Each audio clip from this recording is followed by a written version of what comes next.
اللهم صل على محمد وآل محمد. اعوذ باللہ من الشیطان اللعین الرجیم. بسم اللہ الرحمن الرحیم. رب اشرح لی صدری ویسر لی امری واحلل عقدۃ من لسانی یفقہوا قولی. ان اللہ وملائکتہ یصلون علی النبی یا ایہا الذین آمنوا صلوا علیہ وسلموا تسلیما.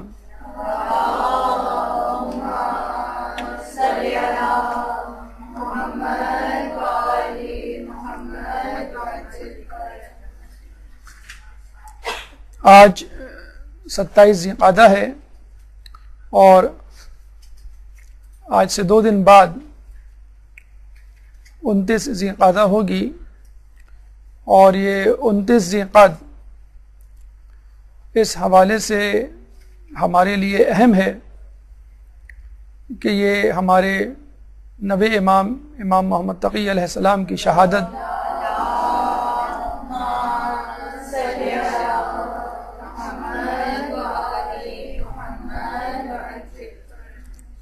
کا دن ہے، اور یہ ہماری ریت ہے، اہل بیت کی سنت ہے، ہماری ثقافت ہے، ہمارے مذہب کا ایک حصہ ہے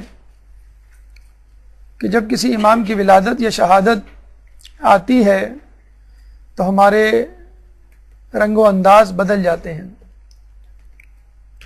اگر غم کا دن ہوتا ہے تو ہم غمگین ہو جاتے ہیں، اور اگر خوشی کا دن ہوتا ہے تو ہم فرط مسرہ سے جھوم اٹھتے ہیں. یہ ایک کم ترین اظہار ہے اپنے تعلق کا اہل بیت سے کہ اہل بیت کی خوشیوں میں ہم خوش ہیں اور اہل بیت کے غم میں ہم غمگین، کیونکہ ہم ان کے چاہنے والے، ان کے ماننے والے ہیں. لیکن بلند ترین اظہار اس محبت کا یہ ہے کہ ان کے چاہنے والے ان کے نقش قدم پر چلیں، ان کی حیات طیبہ پر عمل کریں.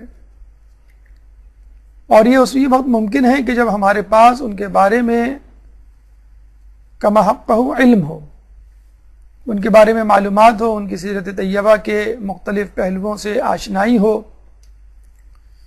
امام نے کس وقت، کہاں، کب کیا کیا تھا، کس موقع پر کون سا عمل انجام دیا، کس صورتحال میں کس حکمت عملی کو اپنایا، اپنے دوستوں سے کیا سلوک کیا، دشمنوں سے کیا برتاؤ رہا. اگر ان تمام باتوں کی معلومات نہ ہو تو پھر ہم ان کے نقش قدم پر چلنے سے عاری ہوں گے. ان کی سیرت طیبہ پہ کس طرح آگاہی حاصل ہو، تو یہ بہترین دن ہے، بہترین ایام، بہترین موقع کہ جب بھی امام کی ولادت یا شہادت آئے تو اس امام سے متعلق، ان کی سیرت طیبہ سے متعلق، ان کے اقوال حکیمانہ سے متعلق فوری طور پر معلومات حاصل کر لی جائے، اور اپنا یہ ٹارگٹ، یہ ہدف بنایا جائے کہ اس قسم کے دروس کو، اس قسم کی مجالس کو جس میں متعلقہ ایام سے مربوط امام کی ولادت یا شہادت منائی جا رہی ہو، اس کو بہت سنجیدگی سے لیا جائے، فقط خیر و برکت کا ذریعہ نہ بنایا جائے بلکہ علم و آگاہی کا ذریعہ بنایا جائے، علم و عمل کا ذریعہ بنایا جائے کہ جو کچھ ہم سن رہے ہیں اس پر ہمیں عمل بھی کرنا ہے. عمل کریں گے تو ہماری معرفت میں اضافہ ہوگا، معرفت میں اضافہ ہوگا تو ایمان مزید پختہ ہوگا. آئیے نبی امام محمد تقی علیہ السلام کی سیرت طیبہ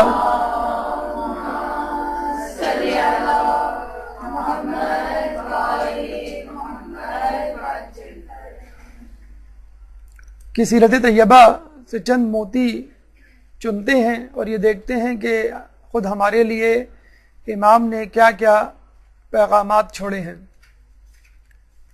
جن مراحل سے انشاءاللہ آج ہم گزریں گے اس میں سب سے پہلے تعارف، انٹروڈکشن، اس کے بعد بادشاہان وقت، کون کون بادشاہ اس زمانے میں گزرے،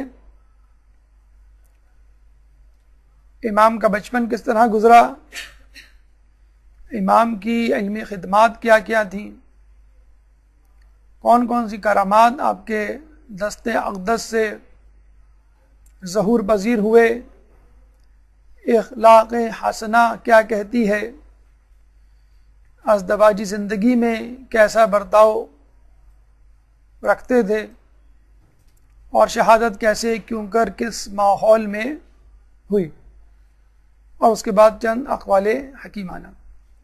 گفتگو کا پہلا مرحلہ امام کا تعارف۔ ایک درود پڑھ دیجئے محمد والے محمد۔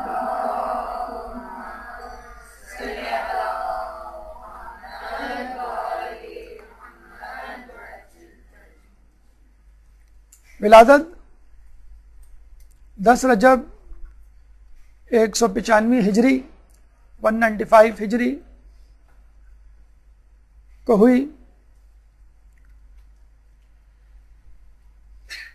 اور یہ وہ ولادت تھی کہ جس کا شاید سب سے زیادہ انتظار کر رہے تھے لوگ،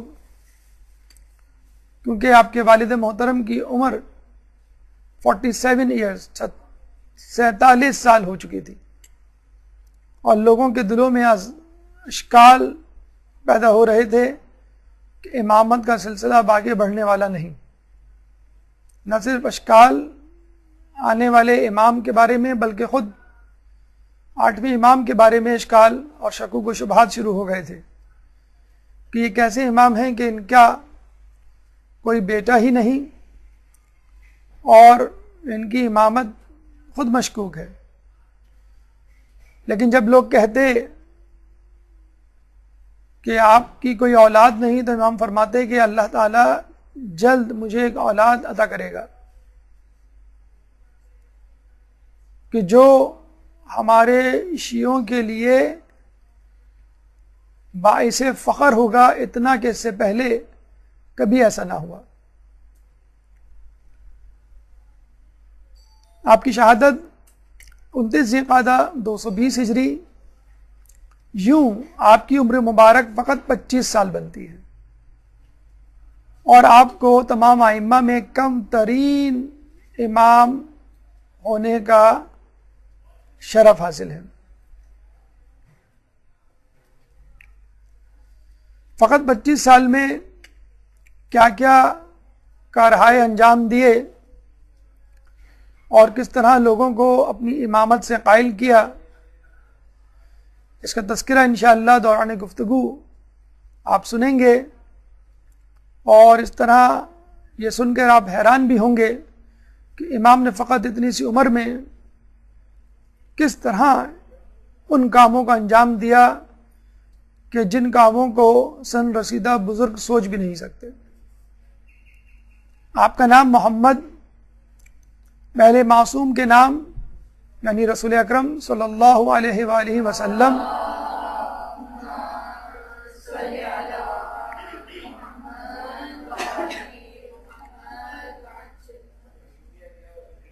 آخری معصوم خود امام زمانہ امام محمد مہدی، اللہم صلی علی محمد وآل محمد۔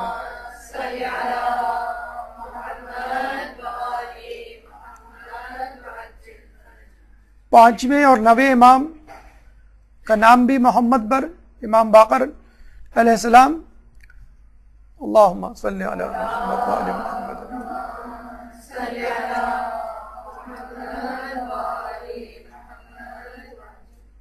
تو محمد کے ناموں کی قطار، ایک ہی خاندان میں کئی محمد۔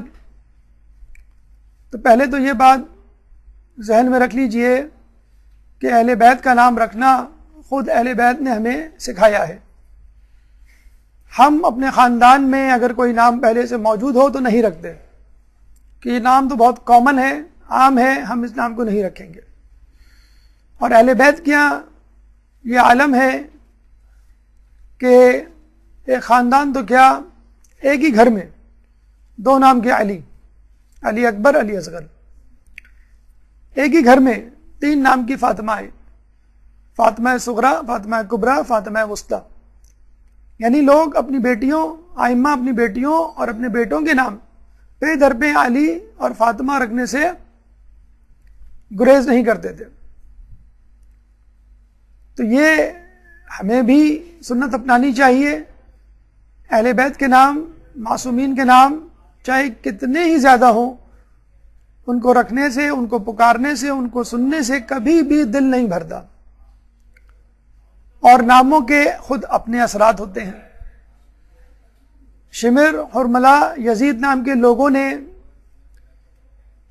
کیا فسق و فجور کے بازار گرم کیے، تاریخ کے صفحات اس کے گواہ ہیں. اور ان ناموں کے، معصومین کے نام پر رکھے جانے والے ناموں نے اور ان کے حاملین نے دنیا میں کیا کارنامے انجام دیے، یہ بھی صفحہ کرتاز پر موجود ہے. لیکن لفظ محمد کی قطار اور تکرار ہمیں ایک حدیث کی طرف متوجہ کر رہی ہے کہ جس میں محمد کو اول میں، محمد کو آخر میں، محمد کو اوسط میں قرار دینا ایک دقیق نقطے کی طرف ہماری توجہ کو مرتکز کر رہا ہے. حدیث رسول ہے کہ اولنا محمد و اوسطنا محمد و آخرنا محمد و کلنا محمد. اس حدیث سے فقط یہ بتلانا مقصود نہیں کہ لفظ محمد نام کے کئی معصوم، کئی امام ہوں گے.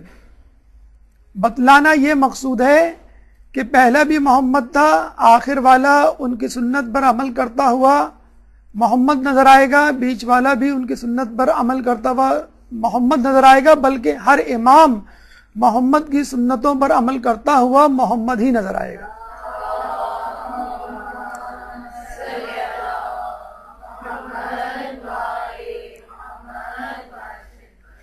یعنی ہمارے امام فقط نام کے ہی محمد نہیں بلکہ کام کے بھی محمد ہیں. ان کی صورت محمد سے نہیں ملتی بلکہ سیرت بھی محمد کے متشابہ ہے. آپ کی کنیت ابو جعفر ثانی اور ابو علی. عموماً کنیت بڑے بیٹے کے نام سے ہوا کرتی ہے، کبھی بیٹی کے نام سے اور کبھی کسی بھی رشتہ دار کے حوالے سے، تعلق کے حوالے سے. ابو جعفر ہمارے 5ویں امام کی کنیت ہے کیونکہ ان کے بیٹے امام جعفر علیہ السلام ان کی اولاد میں سے تھے. ابو جعفر اول کہا جاتا ہے ان کو، اور 9ویں امام کو ابو جعفر ثانی. القاب میں کئی القاب مشہور ہیں: عالم، علم والا، قانع، قناعت کرنے والا، مختار، اختیار رکھنے والا، متوکل.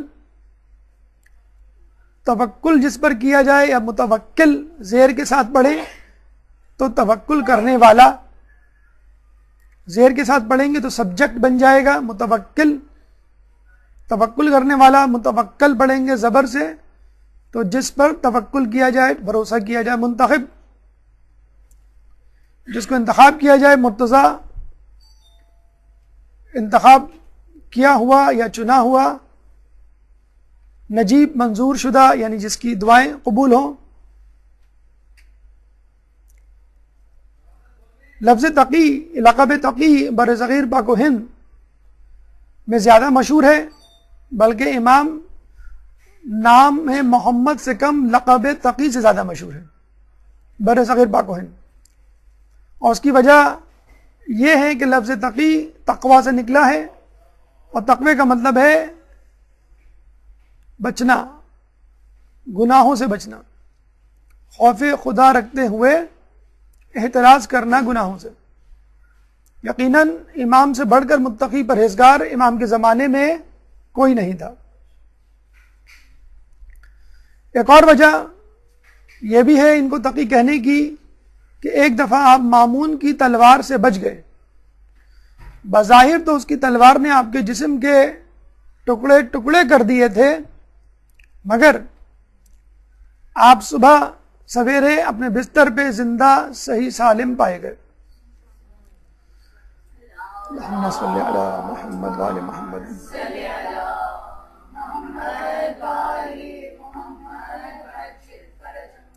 جواد جود و سخا کرنے والا، سخی، فیاض، اور یہ لقب کاظمین اس کے آس پاس کے علاقوں عرب ممالک میں زیادہ مشہور ہے.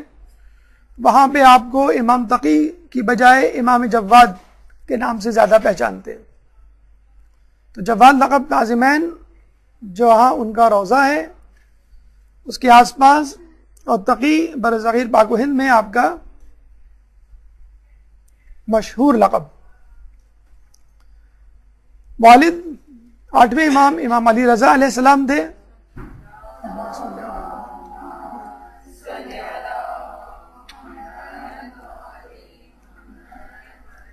جیسے بتایا گیا کہ امام کی عمر مبارک 47 سال ہو چکی تھی، لاولد تھے.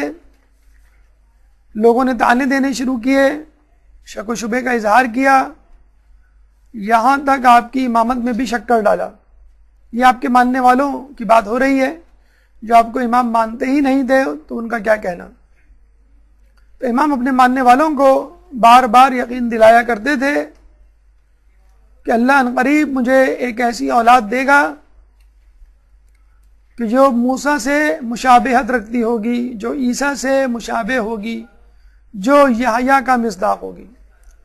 یعنی میرا ہونے والا بیٹا نہ صرف امام بنے گا، میں صاحب اولاد ہوں گا، بلکہ میری اولاد جو امامت سے سرفراز ہوگی وہ عیسیٰ و موسیٰ و یحییٰ کی شبیہ ہوگی. اور تاریخ نے اس بات کو ثابت کیا کہ امام تقی سیرت و کردار میں، رفتار و گفتار میں عیسیٰ و موسیٰ کی اور یحییٰ کی شبیہ تھے. والدہ،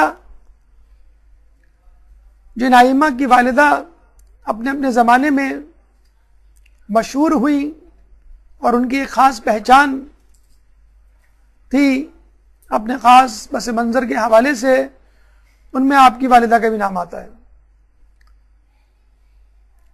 والدہ کا نام سبیکہ یا سبیکہ، ضمہ اور فتحہ پیش اور زبر دونوں سے پڑھ سکتے ہیں. قبیلہ نوبیہ سے ان کا تعلق تھا، اس لیے پورا نام عموماً سبیکہ نوبیہ کہا جاتا ہے. اور آپ کا تعلق اسی خاندان، اسی قبیلے سے تھا کہ جس قبیلے سے تعلق ماریہ قبطیہ یا ماریہ قبطیہ کا تھا. ماریہ قبطیہ رسول اللہ کی زوجہ، پہلے عیسائی تھی اور بیزنٹائن امپائر، بیزنطینہ سلطنت اپنے زمانے میں 6 صدی ہجری میں بڑی مشہور تھی عراق کے آس پاس. اس کا ایک بادشاہ تھا مقوقس، جس کو رسول اللہ نے اسلام کی دعوت دی تھی تو اس نے رسول اللہ کو ہدیے میں یہ کنیز پیش کی تھی. ماریہ قبطیہ کو یہ اعزاز حاصل ہے کہ آپ محبوب ترین ازواج المطہرات بھی شمار ہوتی تھیں، اور جناب خدیجہ سلام اللہ علیہ، اللہم صلی علی محمد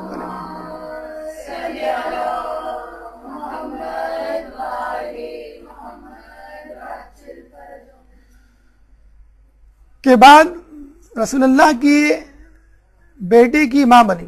جناب ابراہیم رسول اللہ کے تیسرے بیٹے جناب ابراہیم ماریہ قبطیہ کے بطن سے تھے. نہ صرف رسول اللہ کے تیسرے بیٹے کی ماں بنی، بلکہ جناب ابراہیم صاحبزادہ رسول امام حسین کا فدیہ قرار پائے کہ جب رسول اللہ نے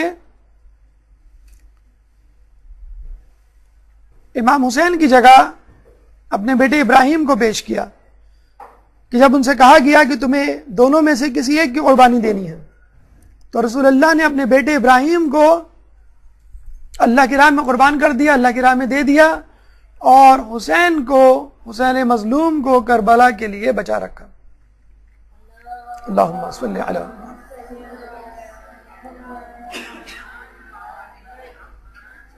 تو ماریہ قبطیہ اس جگر گوشے کی ماں تھیں جو فدیہ حسین قرار پایا. جس قبیلے سے آپ کا تعلق تھا اسی قبیلے سے امام تقی کی والدہ کا بھی تعلق تھا. قبط انگلش میں کوپٹ کہا جاتا ہے. تلفظ کا جو انداز ہے، جو مشابہت ہے وہ بتلا رہی ہے کہ یہ ایک جیسے الفاظ ہیں. انگلش میں کوپٹ تھے، COPT کوپٹ، عربی میں جا کے قبط بن گئے، اور مؤنث کے لیے قبطیہ استعمال ہونے لگا، مذکر کے لیے قبطی استعمال ہونے لگا. یہ قبیلہ ایجپٹ، مصر اور ساؤتھ افریقہ، نارتھ افریقہ، جنوبی افریقہ میں موجود ہے، اور آج بھی عیسائی دنیا کے سب سے زیادہ عیسائی اسی قبیلے سے تعلق رکھتے ہیں، جن کا مسکن، جن کا آبائی وطن مصر اور نارتھ افریقہ ہے. ان کے دیگر نام جو ہمیں تاریخ میں ملتے ہیں: سوسن، سکینہ یا سکینہ، مریسیہ، درہ. امام آپ کو خیزراں اور ریحانہ کے نام سے پکارا کرتے تھے. آپ کی کنیت ام الحسن تھی. امام کی 2 بیویاں تھیں،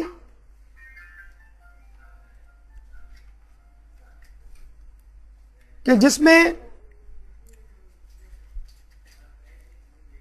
ایک درود پڑھ دیجیے محمد والے محمد.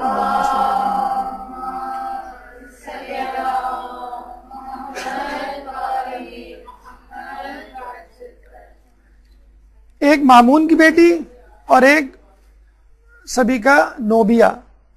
اللہ تعالیٰ نے سبیکہ نوبیہ کو اولاد سے نوازا، اور وہ اولاد جو بعد میں امام بنی. اب آئیے بادشاہان وقت کی طرف کہ آپ کے دور میں کون کون بادشاہان وقت. ایک درود پڑھ دیجیے محمد والے محمد.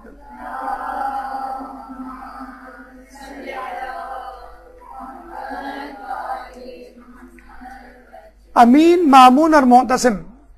آپ کی ولادت کے وقت امین، جس کی بادشاہت 3 یا 4 سال رہی، جس کو قتل کرنے کے بعد مامون 20 سال تک بادشاہ رہا، اور اس کے انتقال کے بعد معتصم اس کا بھائی طاقت پر براجمان ہوا، اور اسی نے امام تقی علیہ السلام کو زہر سے شہید کیا.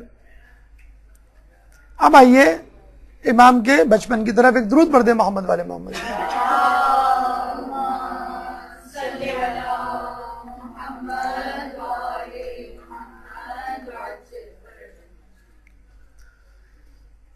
جیسے کہ ہم نے بتلایا آپ کو کہ امام کے والد بزرگوار نے یہ خوشخبری پہلے سنا دی تھی کہ اللہ تعالیٰ مجھے ایک ایسا بیٹا دے گا کہ جو عیسیٰ و موسیٰ و یحییٰ کا مماثل ہوگا، شبیہ رکھتا ہوگا. جب آپ کی پیدائش ہوئی تو جن لوگوں کو پہلے ہی 8ویں امام کی امامت میں شک تھا، وہ آپ کی اولاد میں بھی شک کرنے لگے. 2.5 سال کی عمر میں کچھ لوگ شرارتاً آپ کو قیافہ شناسوں کی طرف لے گئے کہ معلوم کر سکیں کہ واقعی یہ امام کی اولاد ہے. نعوذ باللہ، یا امام نے جھوٹ موٹ ہمیں یہ بچہ متعارف کروا دیا ہے کہ اس کو ہم امام مان لیں. جب یہ قیافہ شناسوں کے درمیان گئے تو قیافہ شناس سجدے میں گر گئے، کہنے لگے بول اللہم صلی علی محمد.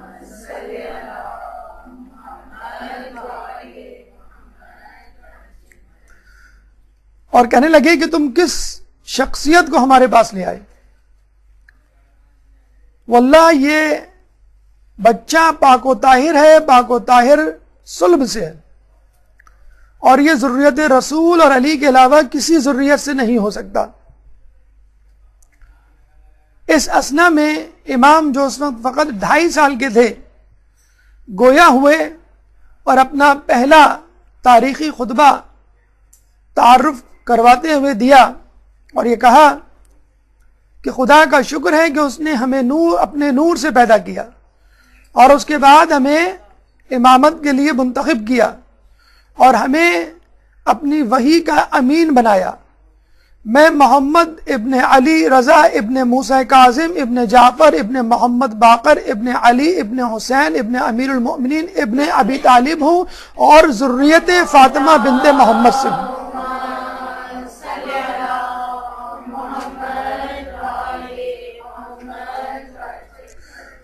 اور ذریت فاطمہ بنت محمد سے ہوں. یہ بھی بتلا دیا کہ میں فاطمہ کی نسل سے ہوں اور انہی کی نسل کو آگے بڑھا رہا ہوں.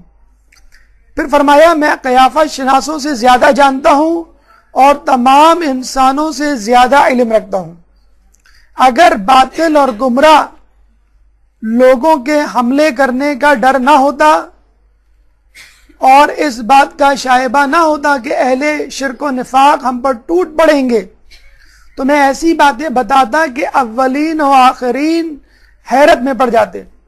اور اس کے بعد اپنے دہن مبارک پر اپنا ہاتھ رکھ کر فرمایا اے محمد تم بھی خاموش رہو، جس طرح تمہارے آباء اکرام خاموش رہے تم بھی صبر کرو جیسے انہوں نے صبر کیا، اور عنقریب لوگ وہ دیکھ لیں گے کہ جس کا ان سے وعدہ کیا گیا ہے، اور بے شک فاسق لوگ ہی خسارے میں رہنے والے ہوں گے.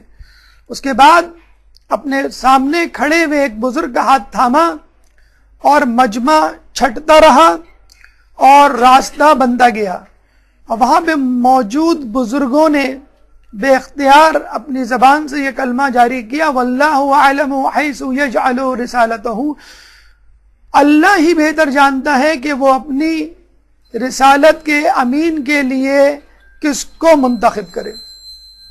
ایک درود پڑھ دے محمد والے محمد.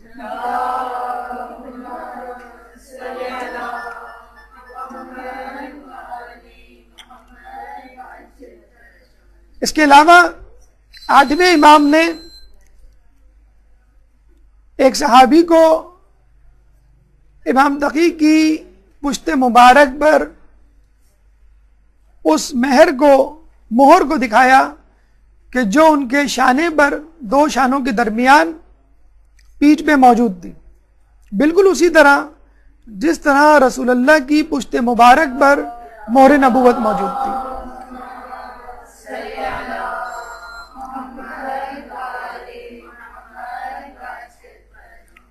یہاں پر ہمیں عیسیٰ علیہ السلام کی یاد آتی ہے کہ جنہوں نے گہوارے میں کلام کیا جبکہ وہ چند مہینے کے تھے اور لوگوں کو مخاطب کرتے ہوئے یہ کہا قال انی عبد اللہ آتانی الکتاب وجعلنی نبیا. قال انی عبد اللہ، اور انہوں نے کہا کہ بے شک میں اللہ کا بندہ ہوں، آتانی الکتاب، اور مجھے اس نے کتاب دی، وجعلنی نبیا، اور مجھے اس نے نبی بنایا. سورہ مریم آیت نمبر 30، سورہ کا نشان 19، آیت کا نشان 30. تو جب عیسیٰ علیہ السلام چند مہینوں کے ہو کر اپنے نبی ہونے کی گواہی دے سکتے ہیں تو امام 2.5 سال کے ہو کر اپنی امامت کی گواہی کیوں نہیں دے سکتے؟ یہ ہے وہ عیسیٰ کی شبیہ جس کا تذکرہ آپ کی ولادت سے پہلے آپ کے والد بزرگوار نے کر دیا تھا.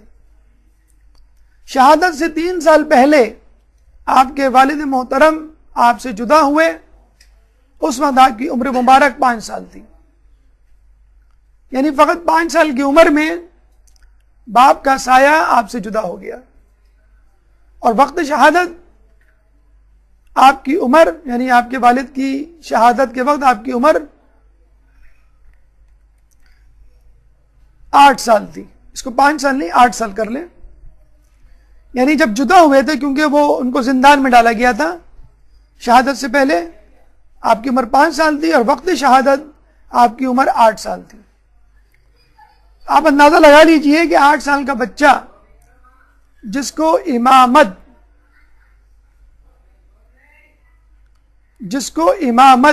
دی گئی ہو، اس نے کس طرح اس امامت کو نبھایا ہوگا. سب سے پہلا کام یا کرامت جو ان سے ظہور ہوئی امام کی شہادت کے ساتھ کہ وہ باعجاز خداوندی تای لفظ کرتے ہوئے مدینے سے خراسان آئے اور اپنے شہید والد کی تجہیز و تکفین میں حصہ لیا. کفن پہنانے کے بعد لوگوں سے یہ کہا کہ اب انہیں دفنانے کی تیاری کرو، اور یہ کہہ کر نماز پڑھا کر خود وہاں سے چلے آئے.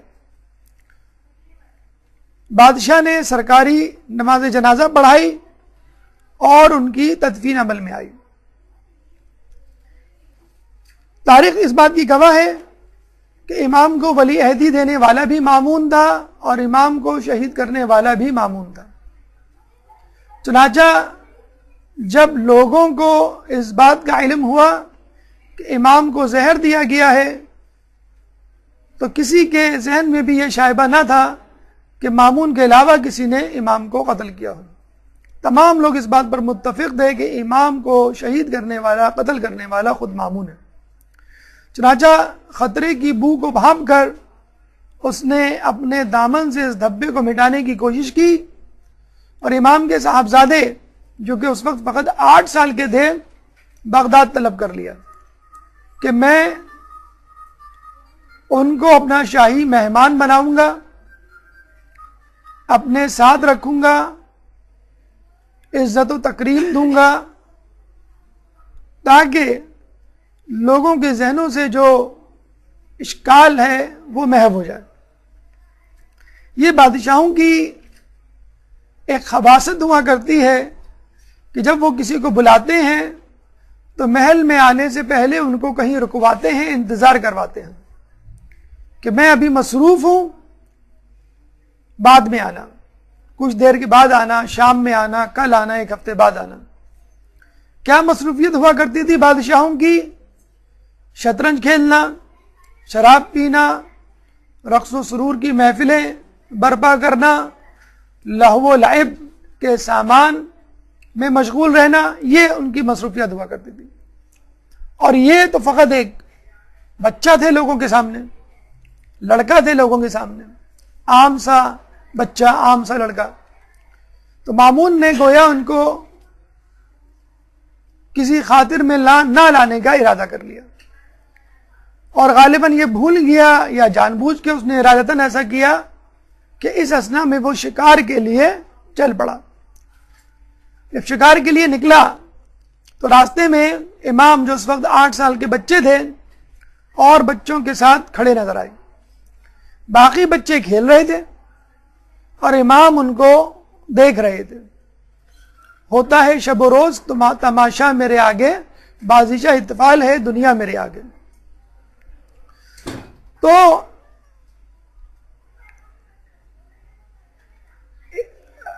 مامون کی سواری جب بچوں کے پاس سے گزری تو تمام بچے بھاگ کے وہاں سے فرار ہو گئے۔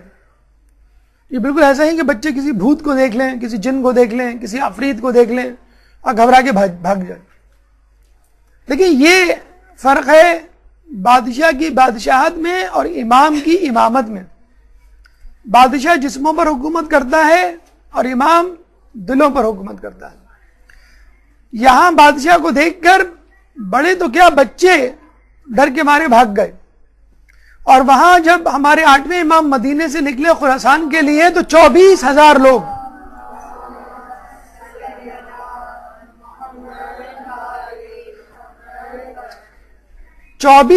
لوگ، آپ کے دیدار کے لیے دوڑے کہ ہمیں آپ کا دیدار کرنا ہے، ہمیں آپ سے رسول کی حدیث سننی ہے، ہمیں آپ سے استفادہ کرنا ہے۔ نہ صرف دیدار کے لیے دوڑے بلکہ قلم و کرتاس لے کر بھی دوڑے کہ ہمیں اس سفر میں ہمیں پڑھا لکھا دے۔ امام کے کہیں رکنے کا بھی انتظار نہیں کیا۔ تو کہاں 24,000 لوگ امام کے پیچھے بھاگ رہے ہیں، یہاں چند بچے بادشاہ کو دیکھ کے فرار ہو رہے ہیں۔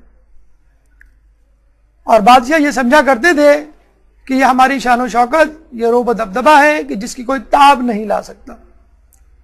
جب بادشاہ کی سواری بچوں کے پاس سے گزری تو وہاں فقط امام کھڑے ہوئے نظر آئے۔ امام کو دیکھ کے مامون نے طنزیہ مسکراہٹ کے ساتھ پوچھا کہ تم کیوں نہیں بھاگے؟ امام نے جواب دیا، رستہ اتنا تنگ نہ تھا اور میں مجرم نہ تھا، اب سوائے اس کے کیا ہو سکتا ہے کہ تو بے جرم و خطا سزا دیتا ہو جس کے بارے میں میں کچھ نہیں کہہ سکتا۔ کتنی خوبصورت بات کہ راستہ اتنا تنگ نہیں ہے۔ آج بھی آپ دیکھ لیں، اگر آپ کی روڈ بہت وسیع ہو، 3 4 5 لینز ہو اس میں، تو آپ کو ہارن دینے کی ضرورت نہیں ہے، آپ گاڑی کو اوورٹیک کرنے کی بجائے کسی اور لین پہ چلے جائیں. تو جب رستہ بہت وسیع ہو تو ٹھیک ہے، بادشاہ کی سواری جو ہے وہ کہیں سے بھی گزر سکتی ہے. اور دوسری بات یہ ہے کہ بھاگتا وہی ہے جس نے کوئی جرم کیا ہو. پولیس کی وین آ جائے ابھی آپ کے علاقے میں تو پہلے کون روپوش ہوگا؟ جس نے کوئی قتل کیا ہو، جس نے کوئی ڈکیتی کی ہو، جس نے کوئی کرپشن کی ہو. متقی پرہیزگار نیک آدمی اپنے گھر سے نہیں بھاگے گا، اپنی جگہ کو نہیں چھوڑے گا. تو جس نے کبھی کوئی ترک اولا ہی نہ کیا ہو، گناہ تو دور کی بات، تو وہ کیوں رستہ چھوڑ دے اور وہاں سے چلا جائے؟ جب امام نے جواب دیا کہ راستہ تنگ نہ تھا، میں گناہ گار نہیں تھا سوائے اس بات کے کہ تو بے جرموں خطا سزا دیتا ہو جس کے بارے میں کچھ نہیں کہہ سکتا. امام یہ جواب سن کر بہت حیران ہوا. یہاں پہ رک کر امام کا حسن زن دیکھیے. امام کس سے حسن زن کر رہے ہیں؟ اپنے باپ کے قاتل سے. یہ شخص ان کے باپ کو چند مہینے پہلے قتل کر چکا ہے.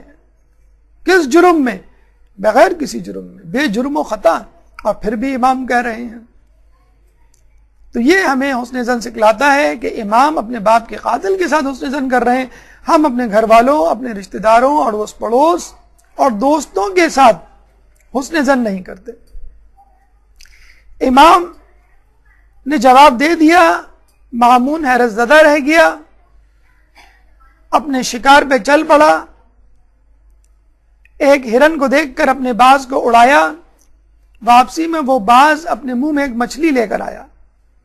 مامون نے وہ مچھلی اپنے ہاتھ میں دبا لی اور واپسی میں وہیں سے گزرا جہاں سے آیا تھا. امام وہیں کھڑے ہوئے تھے. سوچا اس بچے کا دوبارہ امتحان لوں اور یہ کہا کہ بتاؤ میری مٹھی میں کیا ہے. دیکھیں، علمی طور پر کسی کو قائل کرنا اور علمی ہیبت کسی پہ ڈالنا اور بات ہے، اس کے لیے آپ تیاری کر سکتے ہیں. لیکن غیب کی خبر لانا یہ کام آدمی کا کام نہیں. یہ وہی کر سکتا ہے جو منتخب شدہ ہو، جو مرتضی ہو، جو امام ہو. امام نے کہا کہ خدا نے آسمان و زمین کے درمیان دریا پیدا کیے، اس دریا میں مچھلیاں پیدا کی، بادشاہوں کو ذوق شکار دیا، وہ شکار کے لیے نکلے اور اپنے ہاتھ کی مٹھی میں مچھلی کو بند کر کر ہم وحی کے امینوں کا اور ائمہ کا امتحان لیتے ہیں. جب بادشاہ نے پوچھا کہ تم ہو کون، مامون نے کہا کہ تم ہو کون، تو پھر اپنا تعارف کروایا کہ میں امام محمد تقی بن علی رضا علیہ السلام ہوں.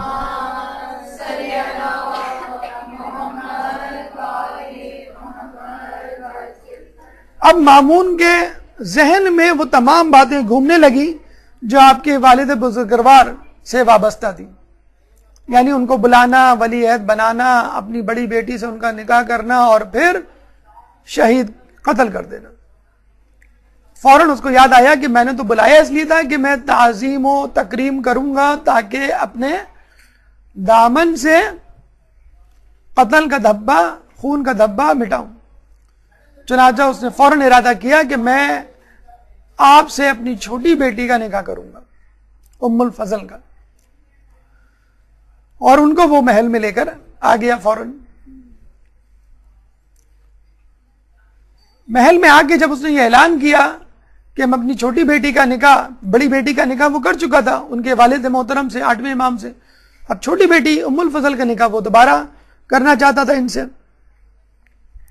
تو لوگوں نے جو ہے واویلا مچانا شروع کر دیا کہ آپ اس سے پہلے غلطی کر چکے ہیں، اور وہ غلطی اس سے پہلے کہ کسی بہت بڑے نقصان کا پیش خیمہ بندی، ہم نے اس غلطی کا کفارہ ادا کیا اور امام کو اپنے رستے سے ہٹایا.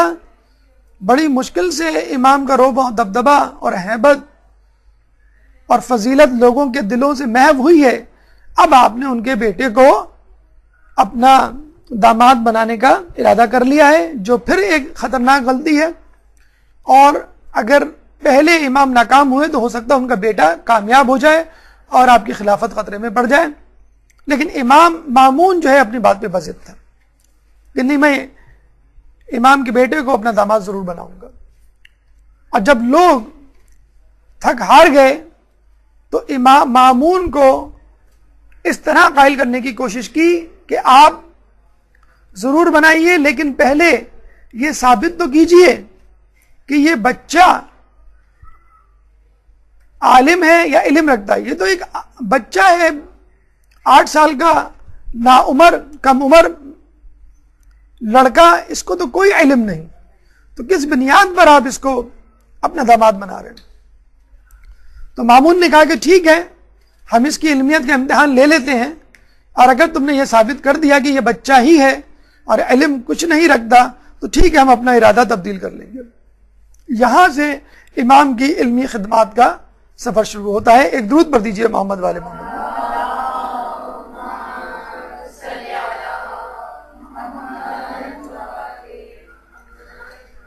اب یحییٰ ابن اقسم سے ایک مناظرہ ہوا، پہلا ڈسکشن، جب آپ کی عمر مبارک فقط 8 یا 9 سال تھی، اور یحییٰ ابن اقسم جو اس وقت قاضی القضاء تھا، چیف جسٹس تھا، سب سے بڑا عالم دین تھا غیر شیعہ افراد میں، اس کو بلایا گیا کہ تم ان سے کوئی سوال کرو۔ آپ کو معلوم ہے آپ کے علم دین میں بہت سارے سبجیکٹس ہیں، بہت سارے مضامین ہیں، فقہ ہے، قرآن ہے، تاریخ ہے، عقائد ہے، اخلاقیات ہے۔ مشکل ترین مضمون، تمام لوگ اس بات پر گواہ ہیں کہ فقہ ہے۔ خشک ترین، مشکل ترین، ثقیل ترین مضمون فقہ ہے، اور فقہ میں بھی سب سے مشکل موضوع حج کا موضوع ہے، حج سے متعلق مسائل ہیں۔ حتیٰ کہ کچھ علماء تو حج کے مسائل اس بات کو کہہ کے انکار کرتے تھے بتانے سے کہ ہم حج پہ نہیں جاتے، اس لیے ان علماء سے رجوع کیا جائے جو حج پر آتے جاتے رہتے۔ پھر حج جیسے موضوع میں بھی سب سے مشکل موضوع کفاروں کا مسئلہ ہے۔ آپ کو معلوم ہے کہ حج میں جب احرام آدمی پہنتا ہے تو بہت ساری پابندیاں اس پہ عائد ہو جاتی ہیں، بہت سارے حلال کام اس پہ حرام ہو جاتے ہیں۔ آئینہ نہیں دیکھ سکتا، وہ خوشبو نہیں وہ سونگھ سکتا، لڑائی جھگڑا نہیں کر سکتا، وغیرہ وغیرہ۔ تو اس نے امام سے کفارے کا مسئلہ پوچھ لیا کہ اگر ایک شخص حالت احرام میں شکار کرے تو وہ کیا کفارہ دے گا۔ اب آپ دیکھیے، ایک بچے سے اس کی عمر کو مد نظر رکھتے ہوئے چاہیے تو یہ تھا کہ پہلے کچھ آسان سوال پوچھے جاتے، جب وہ آسان سوالوں کے جواب دے دیتا تو پھر مشکل سوال۔ اس نے سوال ہی ایسا پوچھا کہ خدا نخواستہ وہ بچہ یہ سوال سن کر خاموش ہو جائے، چکرا جائے، لیکن وہ بچہ تو نہیں تھا، وہ تو امام تھا اپنے زمانے کا، وہ امام ناطق تھا، سامت بھی نہیں تھا۔ اگر 2 امام ہو تو ایک ناطق ہوتا ہے، ایک سامت ہوتا ہے۔ امام ناطق تھے، 8ویں امام کی شہادت ہو چکی تھی۔ امام تقی نے کہا کہ تمہارا سوال نامکمل ہے، ادھورا ہے۔ اس نے کہا کیسے؟ امام نے کہا کہ تمہارے اس سوال کی 22 صورتیں بنتی ہیں، یعنی تمہارے اس سوال سے 22 سوال نکل سکتے ہیں، اور ان 22 سوالوں میں تم نے کون سا سوال پوچھنا چاہا ہے۔ اب اس بیچارے کو وہ 22 شقیں ہی نہیں پتا، 2 شقیں اس کو نہیں پتا، تو وہ 22 شقیں کیا پتا ہے؟ وہ گھبرا گیا۔ اس نے کہا 22 شقیں؟ کون سی 22 شقیں؟ چلیں آپ ہی بدلا دیں، کون سی 22 شقیں؟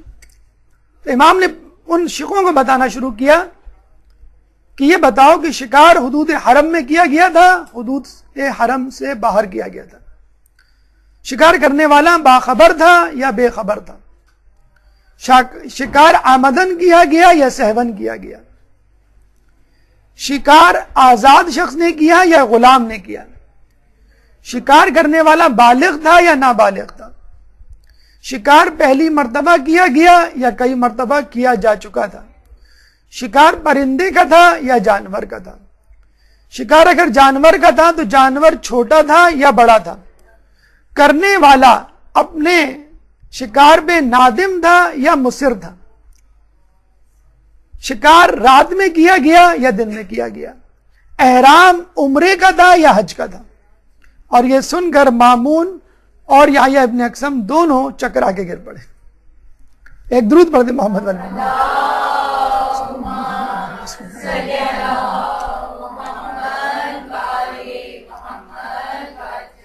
اسی وقت مامون نے حکم دیا کہ امام خطبہ نکاح شروع کریں، امام نے خود اپنا خطبہ نکاح پڑھا اور اسی وقت خطبہ نکاح ہوا. خطبہ نکاح کے بعد کھانا ہوا. اس کے بعد مامون نے کہا اب آپ ہی ان شقوں کی تفصیل اور کفارہ جات بتا دیں. پھر امام نے ان کفاروں کو بتانا شروع کیا. اس کے بعد مامون کو ہری ہری سوجی، مطلب بادشاہ وقت تو دونوں کو لڑا کر دونوں فریقین کو خوش ہوا کرتے تھے، ان کو تو کچھ جواب نہ دینا ہے نہ سوال کرنا ہے، وہ کسی کے لینے میں نہ دینے میں. تو انہوں نے کہا کہ امام اس نے آپ سے سوال کر لیا، اب آپ اس سے سوال کریں. اب یا ابن اقسم کہ پریشان کہ مجھے تو سوال کرنا نہیں آتا تو میں ان کے سوال کا جواب کیا دوں گا. اچھا امام چاہتے تو پھر کوئی مشکل سوال کر دیں، حج سے متعلق یا ایسا سوال جو بالکل یونیک ہو اور جس سے عموماً لوگوں کا واسطہ نہ ہو. لیکن بادشاہوں کا، وزیروں کا واسطہ کس چیز سے ہوتا ہے؟ شراب، شباب، کباب، بس یہی چیزیں ہوتی ہیں. امام نے اس سے پوچھا یہ بتا وہ کون سی عورت ہے جو ایک مرد پر 4 مرتبہ حلال اور 4 مرتبہ حرام ہوتی ہے؟ اب وہ پھر چکرا کے رہ گیا، کہنے لگا میں تو بتا ہی نہیں سکتا، آپ ہی بتلا دیجئے.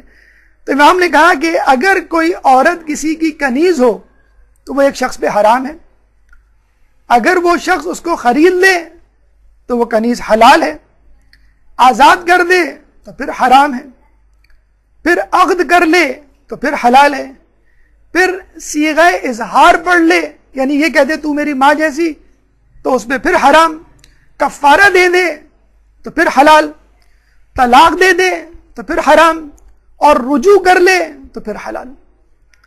تو چنانچہ امام کے سوال اور جواب سے پورا دربار مکمل طور پہ مطمئن ہو گیا کہ یہ لڑکا نہ صرف داماد بننے کے لائق ہے بلکہ خود مامون کی جگہ بیٹھنے کے لائق ہے، جیسے خود ان کے والد بزرگوار کے بارے میں کہا جا چکا تھا. ایک درود پڑھتے مامون.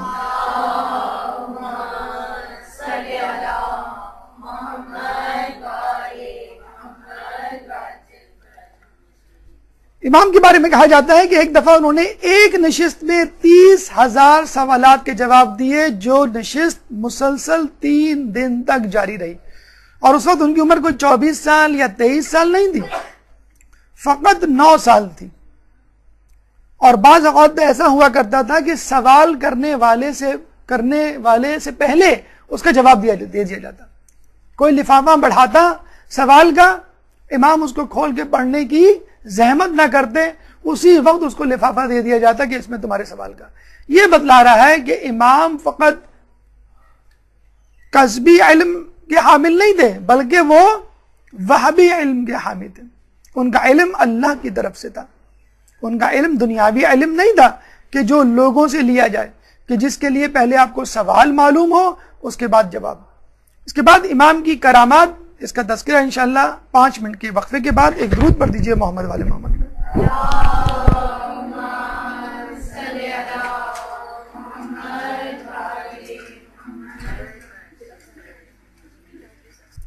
اعوذ باللہ من الشیطان الرجیم، بسم اللہ الرحمن الرحیم. سلسلہ گفتگو وہیں سے شروع کرتے ہیں جہاں ہم نے روکا تھا.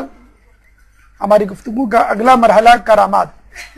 جیسے کہ اس سے پہلے بھی ہم بیان کر چکے ہیں کہ علم و تقوی یا علم و عمل ان لوگوں کے لیے ثبوت امامت یا ثبوت نبوت ہوا کرتا ہے کہ جو خود تقوی و پرہیزگاری کی طرف راغب ہوں، شرافت کی طرف مائل ہوں، خواص الناس ہوں. لیکن عوام الناس کے لیے، جہلا کے لیے، فاسق و فاجر کے لیے یا کم علم لوگوں کے لیے، ضدی لوگوں کے لیے، دشمن لوگوں کے لیے پھر کرامات کا سہارا لیا جاتا ہے، جس سے بات بہت آسانی سے بہت کم وقت میں سمجھ میں آ جاتی ہے. کرامت یا معجزہ اور جادو میں یہ فرق ہے کہ جادو کے لیے تیاری کی جاتی ہے، خاص مقام اور خاص وقت کا تعین کیا جاتا ہے. جادو نظر کا دھوکہ ہوا کرتا ہے اور آسمانوں پر جادوگروں کا بس نہیں چلتا. کرامت کے لیے تیاری کی ضرورت نہیں، مقام اور وقت یا امر طے کرنے کی ضرورت نہیں. کسی بھی وقت کہیں بھی نبی یا امام یہ معجزہ، یہ کرامت کر کے دکھا سکتا ہے. نظر کا دھوکہ نہیں، حقیقت ہوا کرتا ہے. اور آسمانوں پر بھی نمودار ہو جاتا ہے، جیسے شق القمر کا واقعہ۔ ایک بہت دلچسپ، بہت مختصر سا واقعہ، لیکن اس میں کئی نکات پوشیدہ ہیں۔ ہم اپنے زمانے میں یہ سمجھتے ہیں کہ شاید یہ ہمارے زمانے کا فسانہ، من گھڑت بات ہو، میتھ جسے کہتے ہیں انگلش میں، کہ لوگ شیعوں کے گھر کا پانی نہیں پیتے، شیعوں کے گھر کھانا نہیں کھاتے۔ عجیب و غریب غیر شیعہ افراد میں یہ بات مشہور ہے کہ شیعہ حضرات شاید کچھ ملا کے دے دیتے ہیں۔ کچھ لوگوں نے اس سے بڑھ کر یہ کہا کہ تھوک کے پلاتے ہیں۔ ایک ہم نے پڑھے لکھے ڈاکٹر دوست سے جب اس بارے میں پوچھا تو ہمیں یہ توقع تھی کہ بہتر جواب ملے گا۔ اس نے کہا یار کہہ تو نہیں سکتے، لیکن ہم نے سنا ہے، ہماری فلاں پھپھو بتایا کرتی تھی، وہ کسی پڑوس میں جایا کرتی تھی، وہ شیعہ تھے، وہ ان کو روزانہ پان کھلایا کرتی تھی۔ ایک دفعہ ان کی غیر موجودگی میں جب پان کھول کے دیکھا تو کتے کے ساتھ چوہے کی مینگنیاں بھی۔ تو لوگوں نے ایسی ایسی عجیب باتیں مشہور کر رکھی ہیں کہ یہ کیوں ہیں باتیں مشہور کر رکھی کہ اگر آپ اول تو کسی شیعہ سے دوستی کرنی ہی نہیں ہے، راہ و رسم بڑھانا ہی نہیں ہے، رشتے ناتے تو بہت دور کی بات، اگر دوستی ہو جائے جیسے کلاس میں، بزنس میں، آفس میں، مجبوری میں، تو زیادہ دیر نہیں بیٹھنا۔ اب زیادہ دیر بیٹھنے کا مطلب کیا ہے؟ تو لوگوں نے کہا کہ چلو پانی اور کھانے سے متعلق افسانے گڑھ دو، کیونکہ آدمی زیادہ دیر بیٹھتا ہے تو پھر پانی بھی پیتا ہے، کولڈ ڈرنک بھی پیتا ہے، چائے بھی پیتا ہے، پھر کھانا بھی کھاتا ہے۔ تو جب آپ ان پہ یہ پابندی لگا دیں گے کہ شیعوں کے گھر کا پانی اور کھانا نہیں کھانا، نہ پانی پینا، تو وہ زیادہ دیر بیٹھنے کی نوبت نہیں آئے گی۔ جب زیادہ دیر نہیں بیٹھو گے تو اظہار خیال نہیں ہوگا، تبصرہ تذکرہ نہیں ہوگا، مناظرہ نہیں ہوگا، گفت و شنید نہیں ہوگی، ایک طرف کا نظریہ دوسری طرف منتقل نہیں ہوگا۔ اس لیے اس قسم کے افسانے گڑھے گئے۔ یا یہ امام کے زمانے میں بھی افسانے تھے، یہ فقط ہمارے برصغیر پاک و ہند کے شاخصانے نہیں، اس زمانے کے افسانے ہیں۔ محمد بن علی ایک شخص دشمن اہل بیت کسی طرح، جسے کہتے ہیں کہ بائی چانس، کسی اور کے ساتھ امام کے گھر میں وارد ہوا، کسی دوا کو استعمال کیا کرتا تھا بیماری کے سبب، جس کی وجہ سے اس کو پیاس بہت لگتی تھی۔ اس کو اتنی شدید پیاس لگی، لیکن اس کے باوجود اس نے امام سے پانی نہیں مانگا کہ شیعوں کے گھر کا پانی نہیں پینا چاہیے۔ شیعوں کے گھر کا پانی اتنا خطرناک ہے تو ان کے امام کے گھر کا پانی کیسا ہوگا؟ امام نے اس کی اس ضرورت کو بھانپ لیا اور فوراً اپنے غلام کو کہا کہ ایک گلاس پانی لے کر آؤ۔ جب وہ پانی لے کر آیا، غلام تو بے تابانہ شدت پیاس کو برداشت نہ کر سکا اور وہ پانی پی گیا، اور اس کے بعد یہ حیران بھی ہوا کہ شیعوں کے امام کو میرے دل کا حال کیسے پتہ چل گیا۔ یہاں پر ہم صرف یہ کہیں گے کہ ہم ان لوگوں کے ماننے والے ہیں کہ جو اپنا لعاب یعنی تھوک کنویں میں ڈالیں تو پانی شیریں ہو جائے، چشم میں لگائیں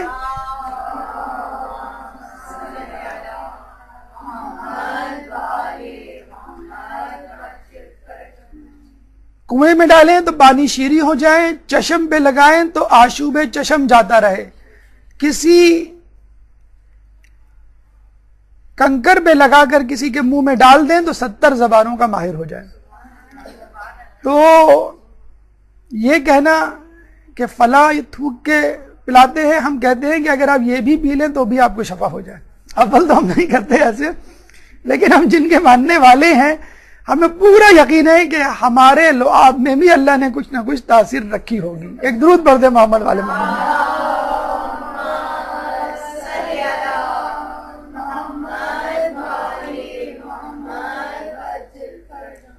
ایک شخص زیدی عقیدے کا حامل امام کی امامت پہ یقین نہیں رکھتا تھا۔ اس زمانے میں کچھ لوگوں نے 8ویں امام کو امام نہیں مانا، کیونکہ اس سے پہلے ہمارے 7ویں امام زندان میں تھے 14 سال، اور آپ کو میں نے بتایا بھی ہوگا کچھ لوگوں کے پاس امام کے پیسے تھے، بیت المال، خمس، صدقہ، زکوٰۃ وغیرہ کے، تو ان پیسوں کو ہڑپ کرنے کے چکر میں امام کی امامت سے انکار کر دیا کہ دینے پڑ جائیں گے، اور قیامت میں جو لینے کے دینے پڑ گئے تو کیا ہوگا یہ لوگوں کا احساس نہیں۔ چنانچہ ایک شخص جو نہ 7ویں امام کا قائل تھا نہ 8ویں کا. جب وہ امام کے گھر کے پاس سے گزرا تو دیکھا لوگوں کا ایک ہجوم ہے, امام کی عزت و تکریم کے لیے تانتے بنے ہوئے, تو دیکھ کر مسکرایا کہ دیکھو کتنے بے وقوف احمق لوگ ہیں کہ ایک بچے کو عزت دے رہے ہیں. امام وہیں سے اپنی جگہ سے چلائے کہ جو شخص ہماری اطاعت سے انحراف کرے گا جہنم میں اوندھے منہ گرے گا.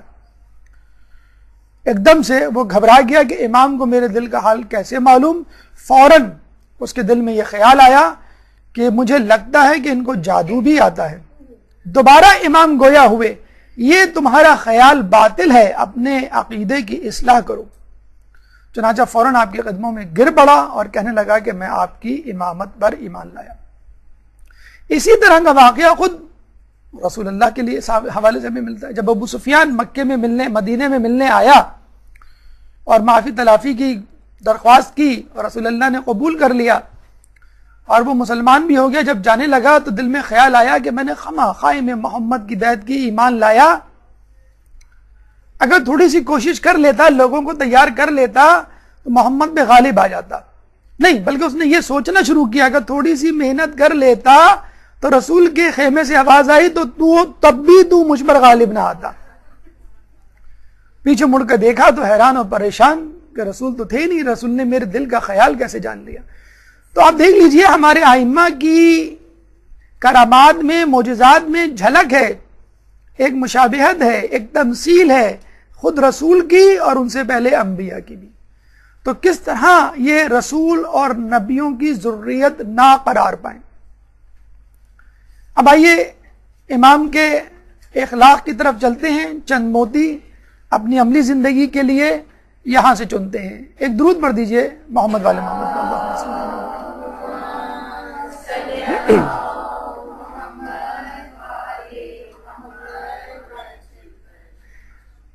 اس دور کے بادشاہ امام کو ستانے میں, امام کو پریشان کرنے میں, امام کو نعوذ باللہ راہ حق سے ہٹانے میں کوئی دقیقہ فروغ گزاشت نہیں کرتے تھے. جو حربہ ملتا وہ استعمال کرتے اور کسی طرح امام کو بے عزت کرنے کی فکر میں رہتے, نعوذ باللہ. 7ویں امام کے بارے میں ہم نے پڑھا کہ زندان میں عورتوں کو بھیجا گیا, کس طرح وہ ان کو گناہ کی طرف مائل کریں. امام تقی کے لیے 100 عورتوں کو منتخب کیا گیا کہ جن کے ہاتھوں میں ساغر و پیالے ہوتے, جو امام کے ارد گرد گھومتی اور امام عبادت میں مصروف ہوتے اور وہ چاہتے کہ امام اپنی عبادت سے توجہ ہٹائیں اور امام ان کو نظر اٹھا کے نہ دیکھتے.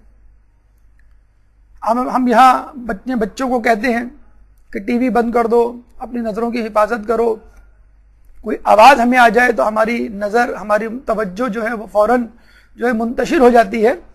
آج کل کے نوجوانوں کو اس بات سے سبق حاصل کرنا چاہیے کہ یہ فقط آج کل کے دور کا فتنہ نہیں ہے.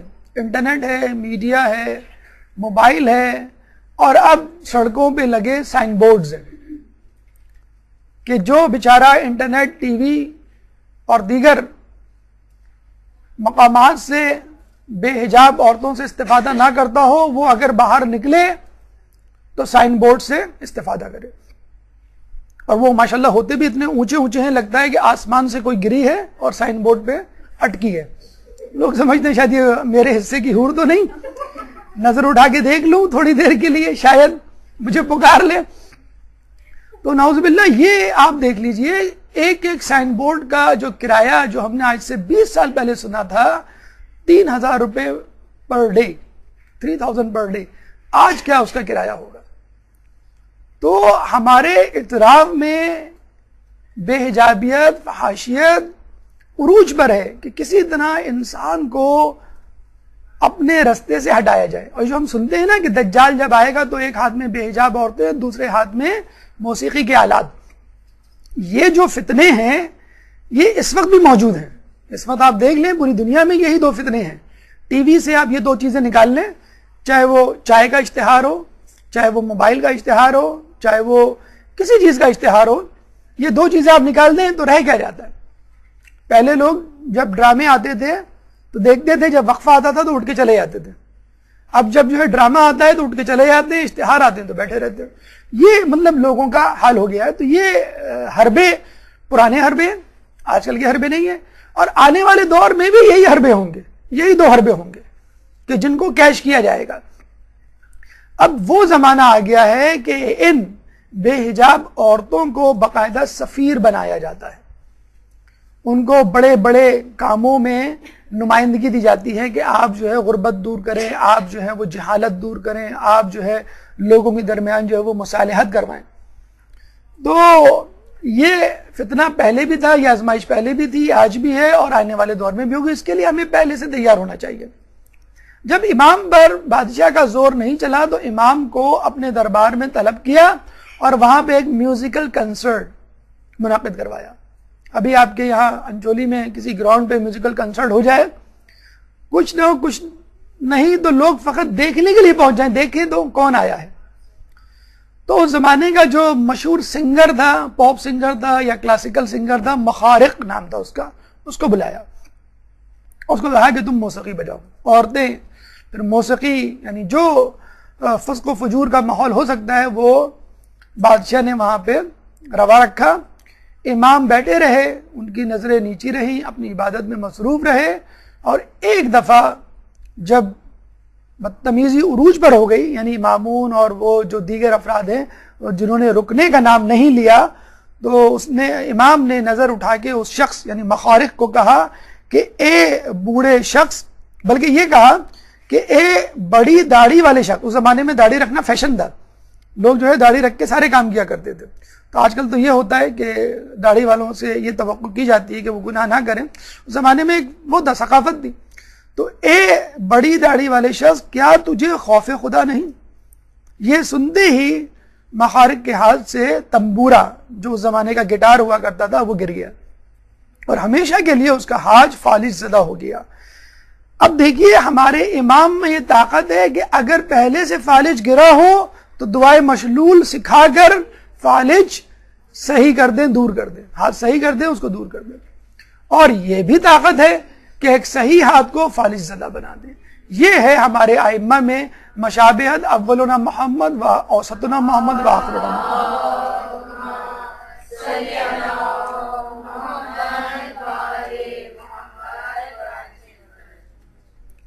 کہتے ہیں کہ ام الفضل سے جب امام کا عقد ہوا تو ام الفضل ظاہر سی بات ایک وہ شہزادی تھی، ناز و نعم میں پلی تھی، پیمپرڈ چائلڈ یا بگڑی ہوئی اولاد جسے کہتے ہیں وہ تھی۔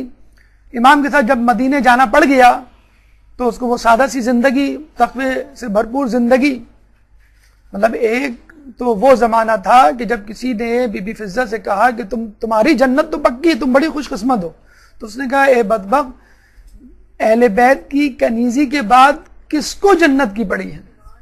ایک زمانہ وہ تھا، اور اب یہ زمانہ کہ ایک عورت بیوی ہے امام کی اور اس کو امام کا ماحول راس نہیں آ رہا، بار بار وہ خطوط لکھتی اپنے باپ کو اور باپ جو ہے وہ اس کی نہیں سنتا۔ ایک وقت جب غالباً امام بھی وہیں تھے، مامون کے پاس آئی، مامون اس وقت جو ہے نشے میں تھا اور اس نے شکایت کرنی شروع کر دی امام کی۔ غصے میں اس نے تلوار نکالی، سواری پہ سوار ہوا، غلام کو ساتھ لیا، امام کے مکان پہ پہنچا اور امام کے جسم کے ٹکڑے ٹکڑے کر دیے۔ یہ بھی بس نہ چلا تو پھر تلوار کو ان کی گردن پہ رکھ کر ذبح کر دیا اور واپس آ کر سو گیا۔ ام الفضل رات بھر کانپتی رہی، روتی رہی۔ صبح جب مامون کی آنکھ کھلی تو اپنی بیٹی کو روتا ہوا دیکھا تو اس نے کہا کہ تم کیوں رو رہی ہو؟ اس نے کہا کل رات آپ نے یہ کیا ہے، اب میرے شوہر کو قتل کر دیا۔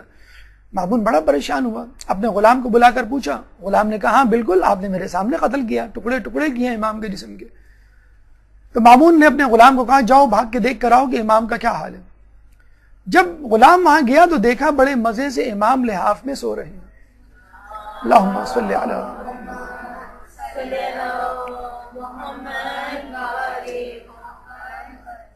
امام کو بیدار کیا کہ زندہ ہے یا نہیں، امام کو اٹھایا اور پھر مزید تصدیق کرنے کے لیے کہا کہ آپ کی قمیض میں لینا چاہتا ہوں تبرکن، کہ تاکہ اپنے ساتھ رکھوں، اپنے ساتھ مرنے کے بعد قبر میں لے جاؤں، کہ میرے لیے وسیلہ مغفرت بن جائے۔ امام نے کہا میرے پاس بہت ساری قمیضیں ہیں، چاہوں تو وہ لے جاؤں۔ اس نے کہا نہیں مجھے یہی قمیض چاہیے جو اس وقت آپ پہنے میں ہیں۔ امام سمجھ گئے یہ چاہ کیا رہا ہے۔ امام نے قمیض اتار کے اس کو دی تو اس نے دیکھا کہ آپ کے جسم پہ ایک خراش تک نہ تھی. قمیض لے کر مامون کے پاس واپس آئے, کہنے لگا کہ امام تو زندہ صحیح سلامت ہے, جسم پر ایک خراش نہیں. تو مامون جو ہے اور چکرا گیا, اور اس نے اپنے ایک دوست کو بہت سارے تحفے تحائف درم و دینار دے کے بھیجا کہ جاؤ امام سے کہو کہ مجھے معاف کر دے. وہ دوست درباری امام کے پاس پہنچتا ہے اور کہتا ہے کہ آپ اس کو معاف کر دیں, اور وہ نشے میں تھا اور اس سے غلطی ہو گئی. اور پھر یہ کہا جاتا ہے کہ جب مامون کی امام سے ملاقات ہوئی تو مامون نے امام سے پوچھا وہ کیا وجہ تھی, کس سبب آپ کے بدن کو ایک گزند نہ پہنچی اور آپ زندہ سلامت رہے. تو امام نے ایک تعویذ نکال کے دکھایا کہ یہ وہ تعویذ ہے جو ہماری جدہ نے ہم کو دیا ہے, جو ہمارے پاس رہتا ہے, سوائے موت کے ہر قسم کی مصیبت سے ہم کو بچا سکتا ہے. حرز جواد کا تعویذ. جب مامون نے امام سے وہ تعویذ طلب کیا تو امام نے وہ تعویذ اس کو بھی دیا, اپنے قاتل کو, اپنے باپ کے قاتل کو وہ تعویذ کہ جو اس کی حفاظت کرے. یہ امام کی جود و سخا تھی کہ وہ جواد کہلائے. یہ امام کا جسے کہتے ہیں کہ اپنے دشمنوں سے برتاؤ تھا کہ جو ہمیں بتلاتا ہے کہ ہم اپنے دشمنوں کیا دوستوں سے کیسے برتاؤ کریں. امام نے اپنے دشمنوں سے وہ برتاؤ کیا کہ جو اپنے ہم دوستوں سے نہیں کیا کرتے. یہ وہی اخلاق ہے کہ جو رسول اللہ صلی اللہ علیہ وآلہ وسلم نے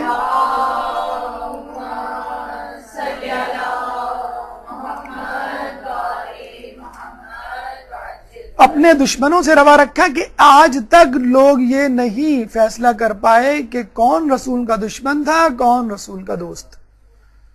اس کے بعد کہ امام اس قسم کا اخلاق روا رکھا اپنے دشمنوں سے, لوگ آج تک نہیں فیصلہ کر پائے کہ کون اماموں کا دشمن تھا, کون ان کا دوست. اب آئیے امام کی ازدواجی زندگی سے متعلق چند گزارشات. ایک درود پڑھ دیجئے محمد والے محمد.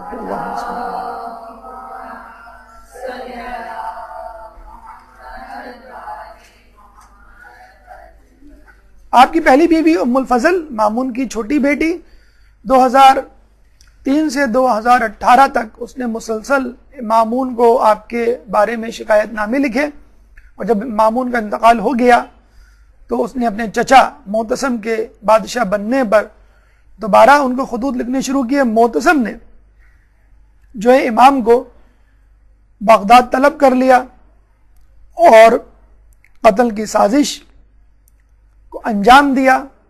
ام الفضل گھبرائی, امام نے جاتے جاتے اس کو بددعا دی کہ تجھ کو ایک ایسا ناسور لگے گا کہ جو کسی سے ٹھیک نہ ہوگا اسی سے تیری موت ہوگی. اور امام کی شہادت کے بعد ام الفضل کو ایک ایسی بیماری لگی کہ اس کا سارا پیسہ اس بیماری کے علاج پر خرچ ہو گیا, لیکن وہ اس بیماری سے کبھی صحت یاب نہ ہو سکی. آپ کی دوسری بیوی سمانہ مغربیہ, ان کا تعلق بھی مغرب سے تھا. امام کی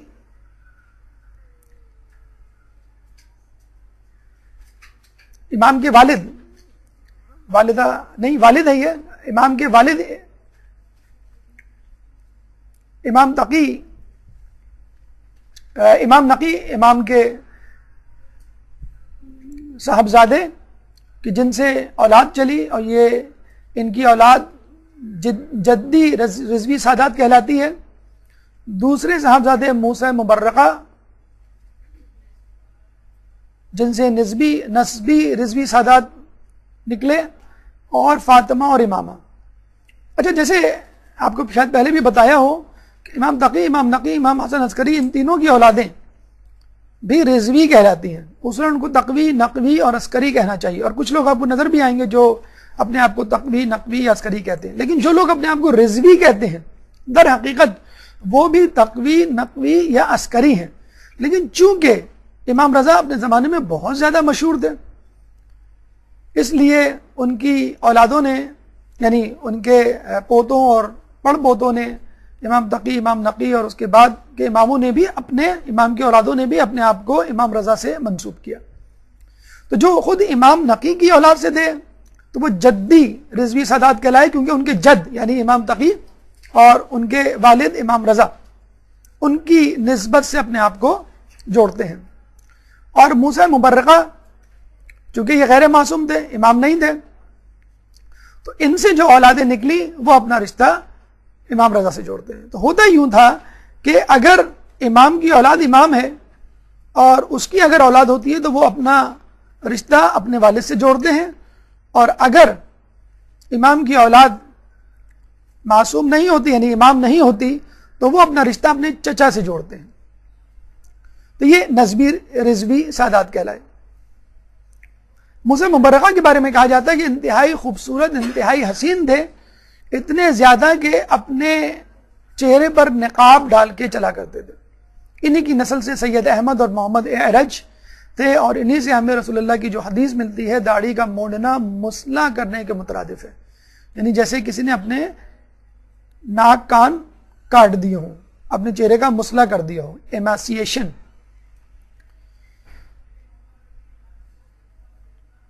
تو یہ مثل حسن یوسف ہوا کرتے تھے اپنے زمانے میں. ان کے بارے میں ہمیں یہ بھی ملتا ہے کہ ایک دفعہ بادشاہ نے ان کو طلب کیا اور ان سے وہی شرارت کرنے کا فیصلہ کیا مامون نے کہ جو امام سے کیا تھا کہ ان کو موسیقی کی محفل میں بلایا جائے اور ان کو ناچ گانے سنوائے جائیں، ان کو بہکایا جائے، نعوذ باللہ. تو جب جانے لگے تو امام نے کہا کہ تم جا تو رہے ہو لیکن موسیقی کی محفل میں جانا تمہیں نصیب نہیں ہوگا، یعنی تمہیں یہ نوبت ہی نہیں آئے گی. تو ان کو کچھ اطمینان ہوا. جب وہ بغداد گئے تو مامون نے ان کو کہیں رکوایا اور اس دوران ہی مامون کا انتقال ہو گیا. تو وہ اس محفل میں جانے ہی سے جسے کہتے ہیں کہ بچ گئے. امام کی ایک اور بہن ہمیں ملتی ہیں حکیمہ خاتون، جن کی قبر مبارک سامرہ میں ہے اور جن کے بارے میں کہا جاتا ہے کہ انہوں نے امام زمانہ کی ولادت میں اہم کردار ادا کیا. اللہم صلی اللہ.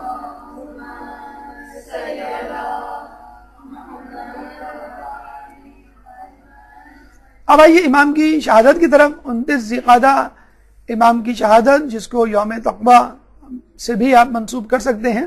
218 ہجری میں معتصم باللہ نے امام کو بغداد طلب کیا اور آپ کو قید کر دیا، اور امام نے جاتے ہوئے مدینے میں اپنے بیٹے امام نقی کی امامت کا اعلان کر دیا، کیونکہ ان کو معلوم تھا کہ اب مجھے دوبارہ آنا نصیب نہیں ہوگا. محرک شہادت کیا تھا، یعنی کیا وجہ تھی کہ جو شہادت کا سبب بنی؟ آپ کو معلوم ہے کہ یحییٰ ابن اقسم اور دیگر علماء اور دیگر وزراء امام سے حسد کرنے لگے تھے کہ ہم جب بھی کوئی بات کرتے ہیں، کسی بات کا جواب دیتے ہیں، امام اس کو باطل قرار دیتے ہیں اور اپنی حجت ایسی بیان کرتے ہیں منطق کے تمام لوگ ان کی بات کو تسلیم کر لیتے ہیں. یحییٰ ابن اقسم کے سامنے چور کی سزا کا مسئلہ درپیش ہوا تو دربار میں موجود لوگ اس بات میں بحث کرنے لگے کہ چور کا ہاتھ کہاں سے کاٹا جائے. کسی نے کہا کہ کوہنی سمیت یعنی کوہنی تک کاٹا جائے، کیونکہ قرآن میں ہے فَغْسِلُوا وُجُوهَكُمْ وَأَيْدِيَكُمْ إِلَى الْمَرَافِقِ، چہرے کو اور ہاتھ کو کوہنیوں تک دھو. قرآن میں اس کا تذکرہ موجود ہے. اپنے چہروں کو اور اپنے ہاتھوں کو کوہنیوں تک دھو، إِلَى الْمَرَافِقِ. تو اس کا مطلب کیا ہوا؟ کوہنیاں ہاتھ میں شمار ہوتی ہیں. لیکن کچھ لوگوں نے کہا کہ اسی آیت میں آخری ٹکڑا ہمیں کہتا ہے کہ ہاتھ میں کوہنیاں شمار نہیں ہوتی، اور اللہ فرماتا ہے کہ اگر پانی نہ ملے یا کسی بیماری میں مبتلا ہو تو فَامْسَحُوا بِوُجُوهِكُمْ وَأَيْدِيَكُمْ، کہ مسح کرو اپنے چہرے کا اور ہاتھ کا. اس میں کوہنی شامل نہیں ہے. جب آپ مسح کرتے ہیں تو مسح ہتھیلی تک ہوتا ہے، کلائی تک ہوتا ہے. تو ہمیں چاہیے کہ چور کا ہاتھ کلائی تک کاٹیں. امام کو بلایا گیا، بھئی آپ بتائیں کہ کوہنی تک کاٹیں یا کلائی تک کاٹیں. تو امام نے کہا کہ نہ کوہنی تک نہ کلائی تک، چور کا ہاتھ فقط انگلیوں کی جڑ تک کاٹو، یعنی انگلیاں کاٹی جائیں. اور اب ایران، ابھی بھی آپ جائیں ایران میں، جب جو چور کی سزا ہے وہ انگلیوں کا کاٹنا ہے، اور سعودی عرب میں جو چور کی سزا ہے وہ ہتھیلیوں سمیت کاٹنا ہے. ابھی تک وہ بہرحال اس فلسفے پہ قائم ہے. ہمارے یہاں جو ہے انگلیوں کی جڑوں تک ہے. کیوں؟ امام نے کہا کہ حدیث کے مطابق اعضائے سجدہ 7 ہیں: دونوں پاؤں کے انگوٹھے، دونوں پاؤں کے گھٹنے، دونوں ہاتھوں کی ہتھیلیاں 6 اعضاء اور پیشانی 7 اعضاء ہیں. اگر تم اس کی ہتھیلی کاٹ دو گے تو اس کا سجدہ نہیں ہو پائے گا، وہ اپنے ایک اعضائے سجدہ سے محروم ہو جائے گا.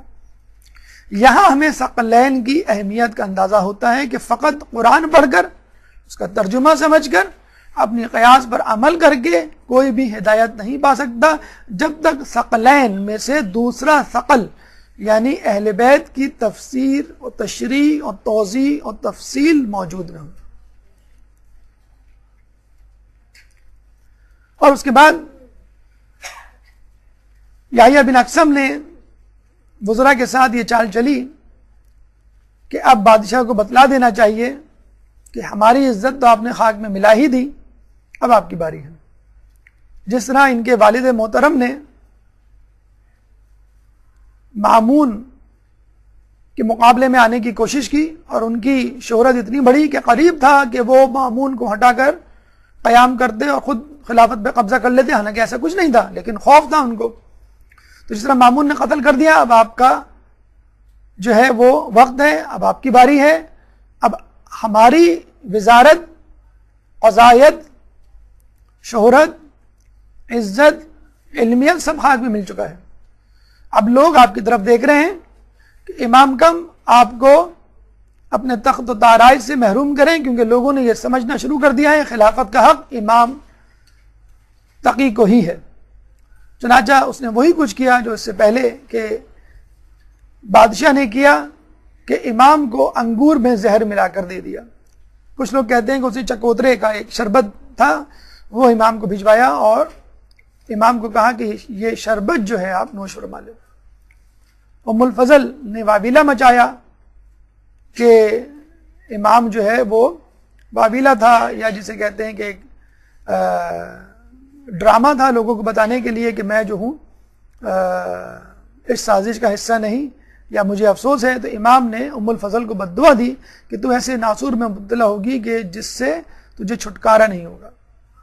29 ذی-القعدہ 220 ہجری کو امام کو زہر سے شہید کیا گیا. تجہیز و تکفین امام نقی نے باعجاز خداوندی مدینے سے بغداد آ کر طی الارض کر کے انجام دی. اور یہ ہمارے یہاں عقیدہ ہے کہ امام کو غسل و کفن معصوم ہی دیا کرتا ہے. تدفین یعنی سرکاری تدفین کہہ لیجئے واسق بن معتصب نے انجام دی.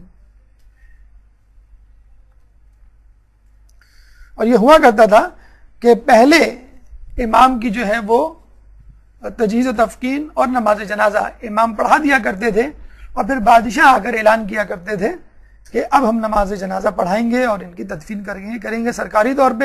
یعنی سرکار کا ان کی شہادت یا موت پہ موت میں کوئی ہاتھ نہیں ہے. آخر میں امام سے متعلق، امام سے منسوب چند اقوال حکیمانہ لیتے چلیں تاکہ ہم اپنی زندگیوں کو ان کے افکار سے سجائیں. ایک درود پڑھتے محمد والے محمد.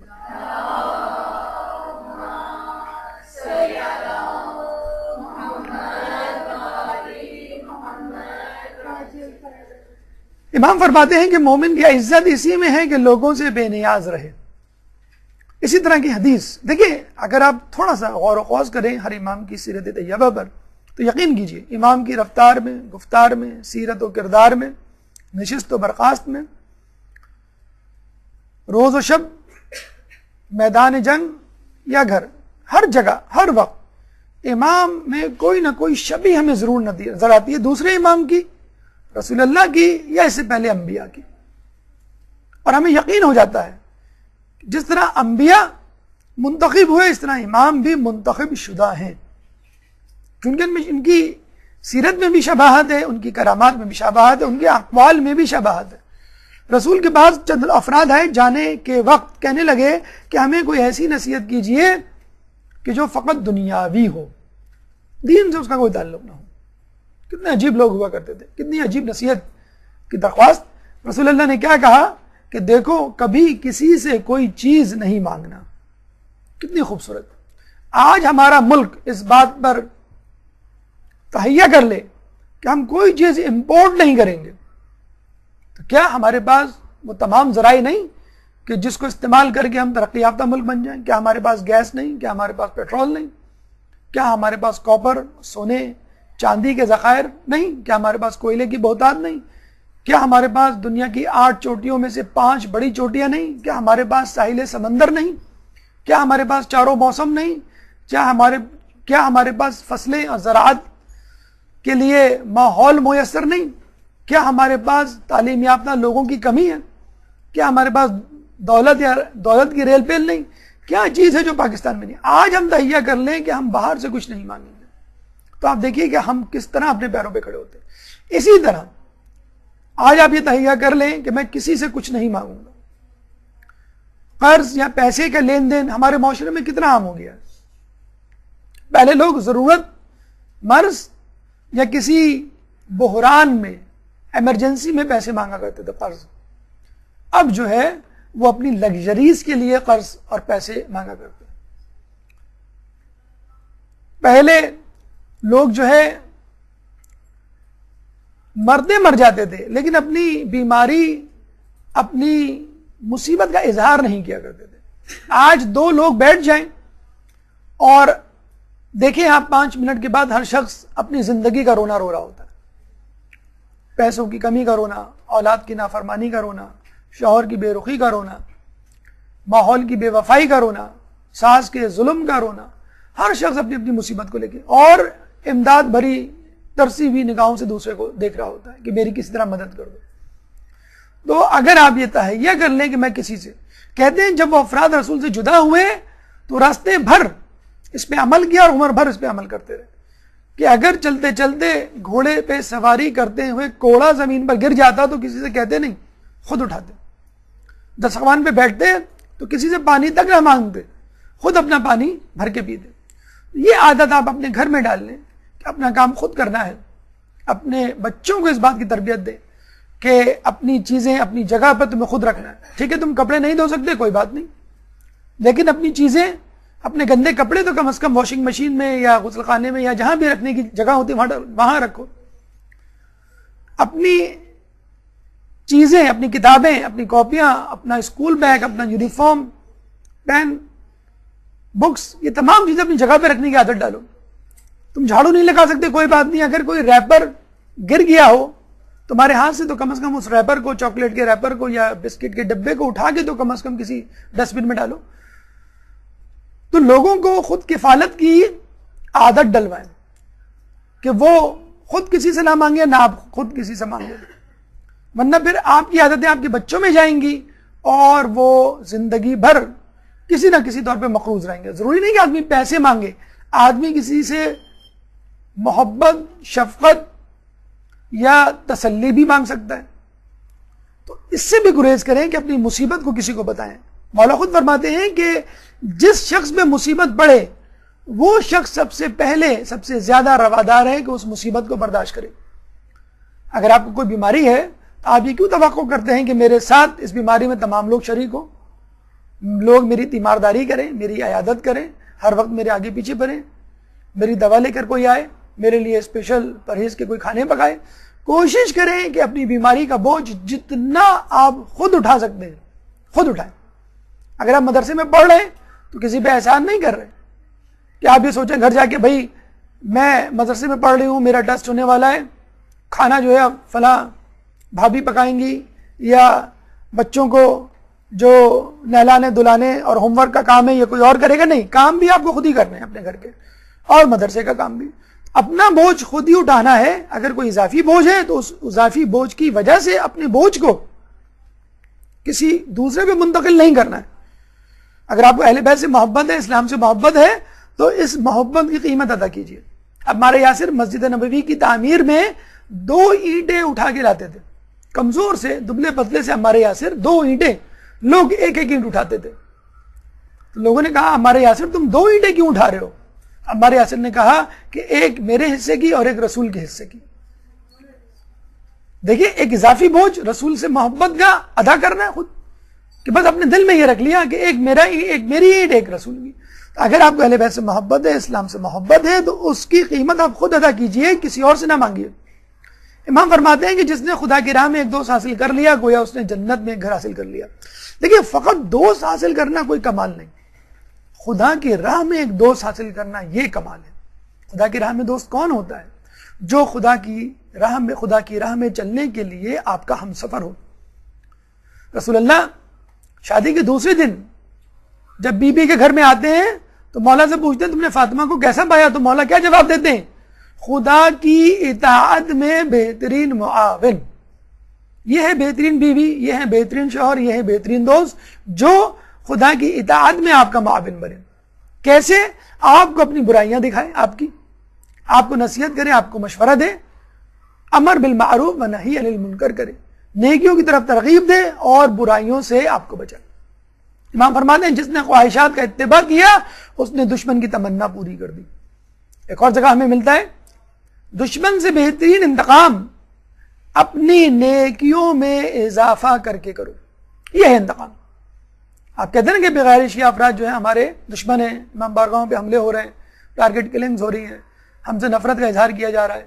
اب آپ کیا اس کے بدلے میں آپ بھی ٹارگٹ کلنگ کریں گے؟ آپ بھی بم کے دھماکے کریں گے؟ آپ بھی کیا نفرت کے ساتھ؟ جنہیں آپ اپنی نیکیوں میں اضافہ کریں، آپ اپنے حجاب کو مضبوط بنائیں، آپ داڑھی رکھیں، آپ نمازوں کا اہتمام کریں، آپ روزے رکھیں، خوش اخلاقی کا مظاہرہ کریں، آپ جو ہے گناہوں کو ترک کریں اور اچھے انسان بنیں کہ لوگ کہیں کہ تم کس کے ماننے والے ہو، تمہارا مذہب کیا ہے، وہ کون سی طاقت ہے جو تمہیں صراط مستقیم پر قائم رکھی ہوئی ہے. تو یہ صفات پیدا کر کے آپ اپنے لیے جنت کی راہ بھی ہموار کریں گے اور اپنے دشمن سے بھی انتقام لیں گے اور اس کی تمنا ادھوری رہ جائے گی، یعنی آپ کو نیست و نابود کرنے والی. اور ویسے بھی خواہشات کا ارتکاب کرنے والا لغزشوں سے محفوظ نہیں رہ سکتا. دیکھیں خواہشات جائز بھی ہوتی ہیں، ناجائز بھی ہوتی ہیں. مثلا آپ کو اچھا کھانے کی جو ہے خواہش ہے، اچھے کپڑے کی خواہش ہے، اچھے گھر کی خواہش ہے، اچھی سواری کی خواہش ہے، اچھی چیزوں کا حامل ہونا، ان کی خواہش کرنا کوئی بری بات نہیں، لیکن ہر خواہش کے پیچھے بھاگنا یہ انسان کو اندھا کر دیتا ہے.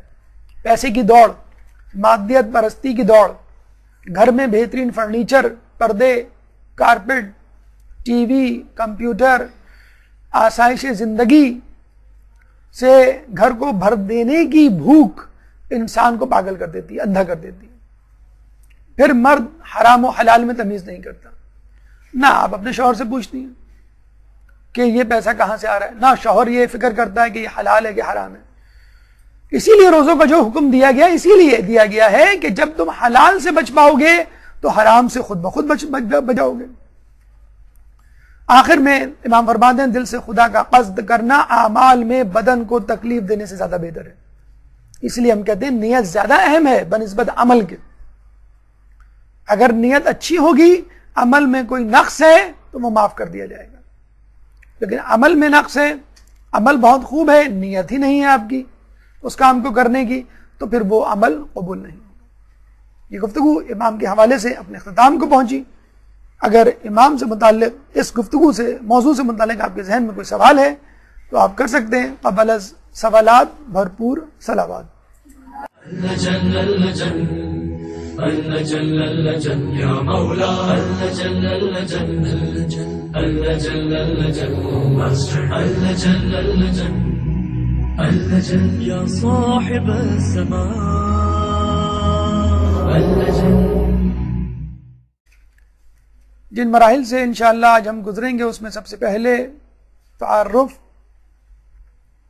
انٹروڈکشن، اس کے بعد بادشاہانی وقت، کون کون بادشاہ اس زمانے میں گزرے،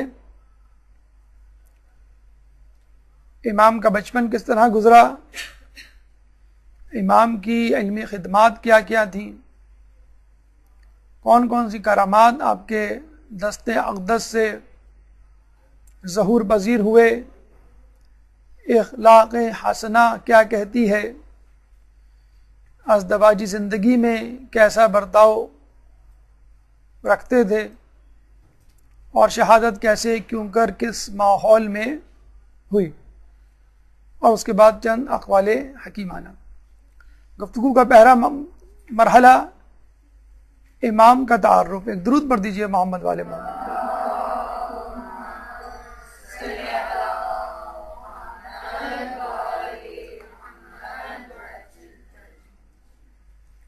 ولادت 10 رجب 195 ہجری 195 ہجری کو ہوئی، اور یہ وہ ولادت تھی کہ جس کا شاید سب سے زیادہ انتظار کر رہے تھے لوگ، کیونکہ آپ کے والد محترم کی عمر 47 ایئرز 47 سال ہو چکی تھی، اور لوگوں کے دلوں میں اشکال پیدا ہو رہے تھے کہ امامت کا سلسلہ اب آگے بڑھنے والا نہیں۔ نہ صرف اشکال آنے والے امام کے بارے میں، بلکہ خود 8ویں امام کے بارے میں اشکال اور شکوک و شبہات شروع ہو گئے تھے کہ یہ کیسے امام ہیں کہ ان کا کوئی بیٹا ہی نہیں، اور ان کی امامت خود مشکوک ہے۔ لیکن جب لوگ کہتے کہ آپ کی کوئی اولاد، یہ ہے کہ ان کے چاہنے والے ان کے نقش قدم پر چلیں، ان کی حیات طیبہ پر عمل کریں، اور یہ اسی وقت ممکن ہے کہ جب ہمارے پاس ان کے بارے میں کما حقہ علم ہو، ان کے بارے میں معلومات ہو، ان کی سیرت طیبہ کے مختلف پہلوؤں سے آشنائی ہو، امام نے کس وقت کہاں کب کیا کیا تھا، کس موقع پر کون سا عمل انجام دیا، کس صورتحال میں کس حکمت عملی کو اپنایا، اپنے دوستوں سے کیا سلوک کیا، دشمنوں سے کیا برتاؤ رہا۔ اگر ان تمام باتوں کی معلومات نہ ہو تو پھر ہم ان کے نقش قدم پر چلنے سے عاری ہوں گے۔ ان کی سیرت طیبہ پہ کس طرح آگاہی حاصل ہو، تو یہ بہترین دن ہے، بہترین ایام، بہترین موقع کہ جب بھی امام کی ولادت یا شہادت آئے تو اس امام سے متعلق، ان کی سیرت طیبہ سے متعلق، ان کے اقوال حکیمانہ سے متعلق فوری طور پر معلومات حاصل کر لی جائے، اور اپنا یہ ٹارگٹ، یہ ہدف بنایا جائے کہ اس قسم کے دروس کو، اس قسم کی مجالس کو جس میں متعلقہ ایام سے مربوط امام کی ولادت یا شہادت منائی جا رہی ہو، اس کو بہت سنجیدگی سے لیا جائے، فقط خیر و برکت کا ذریعہ نہ بنایا جائے بلکہ علم و آگاہی کا ذریعہ بنایا جائے، علم و عمل کا ذریعہ بنایا جائے کہ جو کچھ ہم سن رہے ہیں اس پر ہمیں عمل بھی کرنا ہے۔ عمل کریں گے تو ہماری معرفت میں اضافہ ہوگا، معرفت میں اضافہ ہوگا تو ایمان مزید پختہ ہوگا۔ تو آئیے نبی امام محمد تقی علیہ السلام کی سیرت طیبہ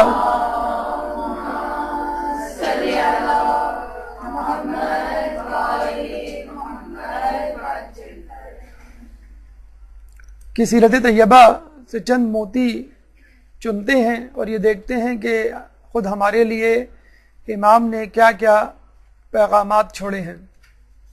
تو پہلے تو یہ بات ذہن میں رکھ لیجئے کہ اہل بیت کا نام رکھنا خود اہل بیت نے ہمیں سکھایا ہے۔ ہم اپنے خاندان میں اگر کوئی نام پہلے سے موجود ہو تو نہیں رکھتے کہ یہ نام تو بہت کامن ہے، عام ہے، ہم اس نام کو نہیں رکھیں گے۔ اور اہل بیت کیا یہ عالم ہے کہ ایک خاندان تو کیا، ایک ہی گھر میں دو نام کے علی، علی اکبر، علی اصغر، ایک ہی گھر میں 3 نام کی فاطمہ ہے، فاطمہ صغریٰ، فاطمہ کبریٰ، فاطمہ وسطیٰ۔ یعنی لوگ اپنی بیٹیوں، آئمہ اپنی بیٹیوں اور اپنے بیٹوں کے نام پہ در پہ علی اور فاطمہ رکھنے سے گریز نہیں کرتے تھے۔ تو یہ ہمیں بھی سنت اپنانی چاہیے، اہل بیت کے نام، معصومین کے نام چاہے کتنے ہی زیادہ ہوں، ان کو رکھنے سے، ان کو پکارنے سے، ان کو سننے سے کبھی بھی دل نہیں بھرتا۔ اور ناموں کے خود اپنے اثرات ہوتے ہیں۔ شمر، حرملہ، یزید نام کے لوگوں نے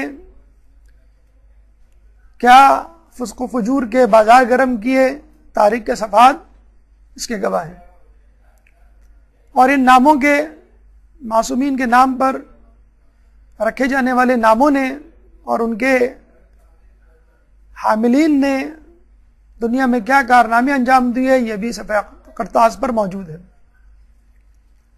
لیکن لفظ محمد کی قطار اور تکرار ہمیں ایک حدیث کی طرف متوجہ کر رہی ہے کہ جس میں محمد کو اول میں محمد کو آخر میں، محمد کو اوسط میں قرار دینا ایک دقیق نقطے کی طرف ہماری توجہ کو مرتکز کر رہا ہے۔ حدیث رسول ہے کہ اولنا محمد و اوسطنا محمد و آخرنا محمد و کلنا محمد۔ اس حدیث سے فقط اللهم صل على محمد وآل محمد۔ اعوذ باللہ من الشیطان اللعین الرجیم، بسم اللہ الرحمن الرحیم، رب اشرح لی صدری ویسر لی امری واحلل عقدۃ من لسانی یفقہوا قولی۔ ان اللہ وملائکتہ یصلون علی النبی یا ایہا الذین آمنوا صلوا علیہ وسلموا تسلیما۔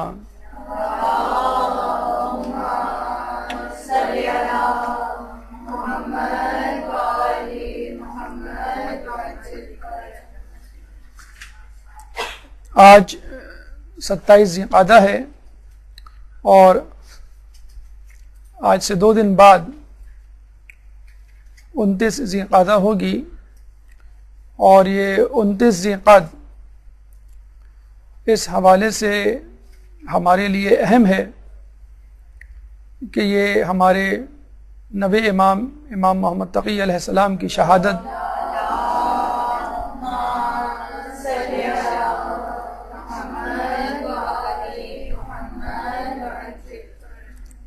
کا دن ہے، اور یہ ہماری ریت ہے، اہل بیت کی سنت ہے، ہماری ثقافت ہے، ہمارے مذہب کا ایک حصہ ہے کہ جب کسی امام کی ولادت یا شہادت آتی ہے تو ہمارے رنگ و انداز بدل جاتے ہیں۔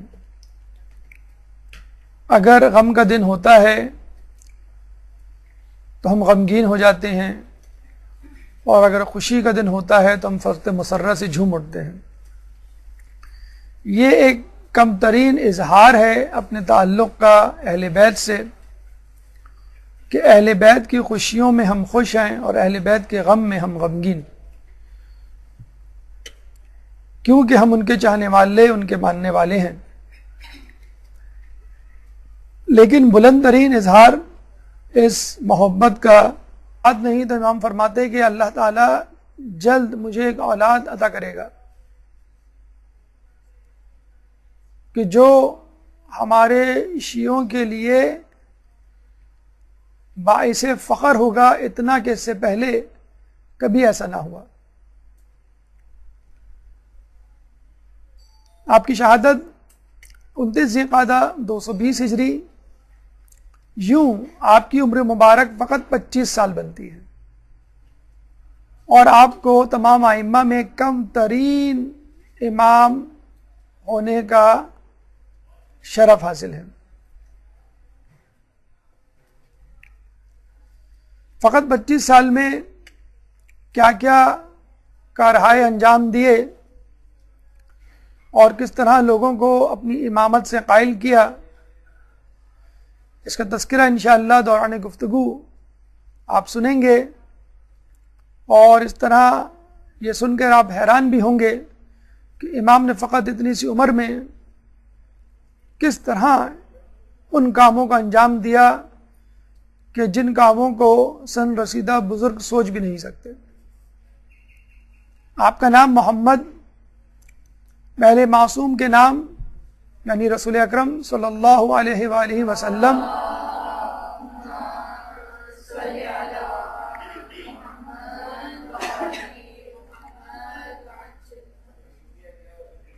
آخری معصوم خود امام زمانہ امام محمد مہدی، اللہم صلی علی محمد وآل محمد۔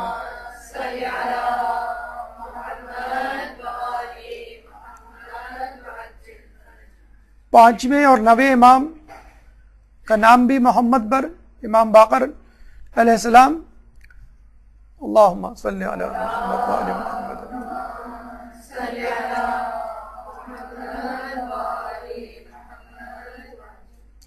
تو محمد کے ناموں کی قطار، ایک ہی خاندان میں کئی محمد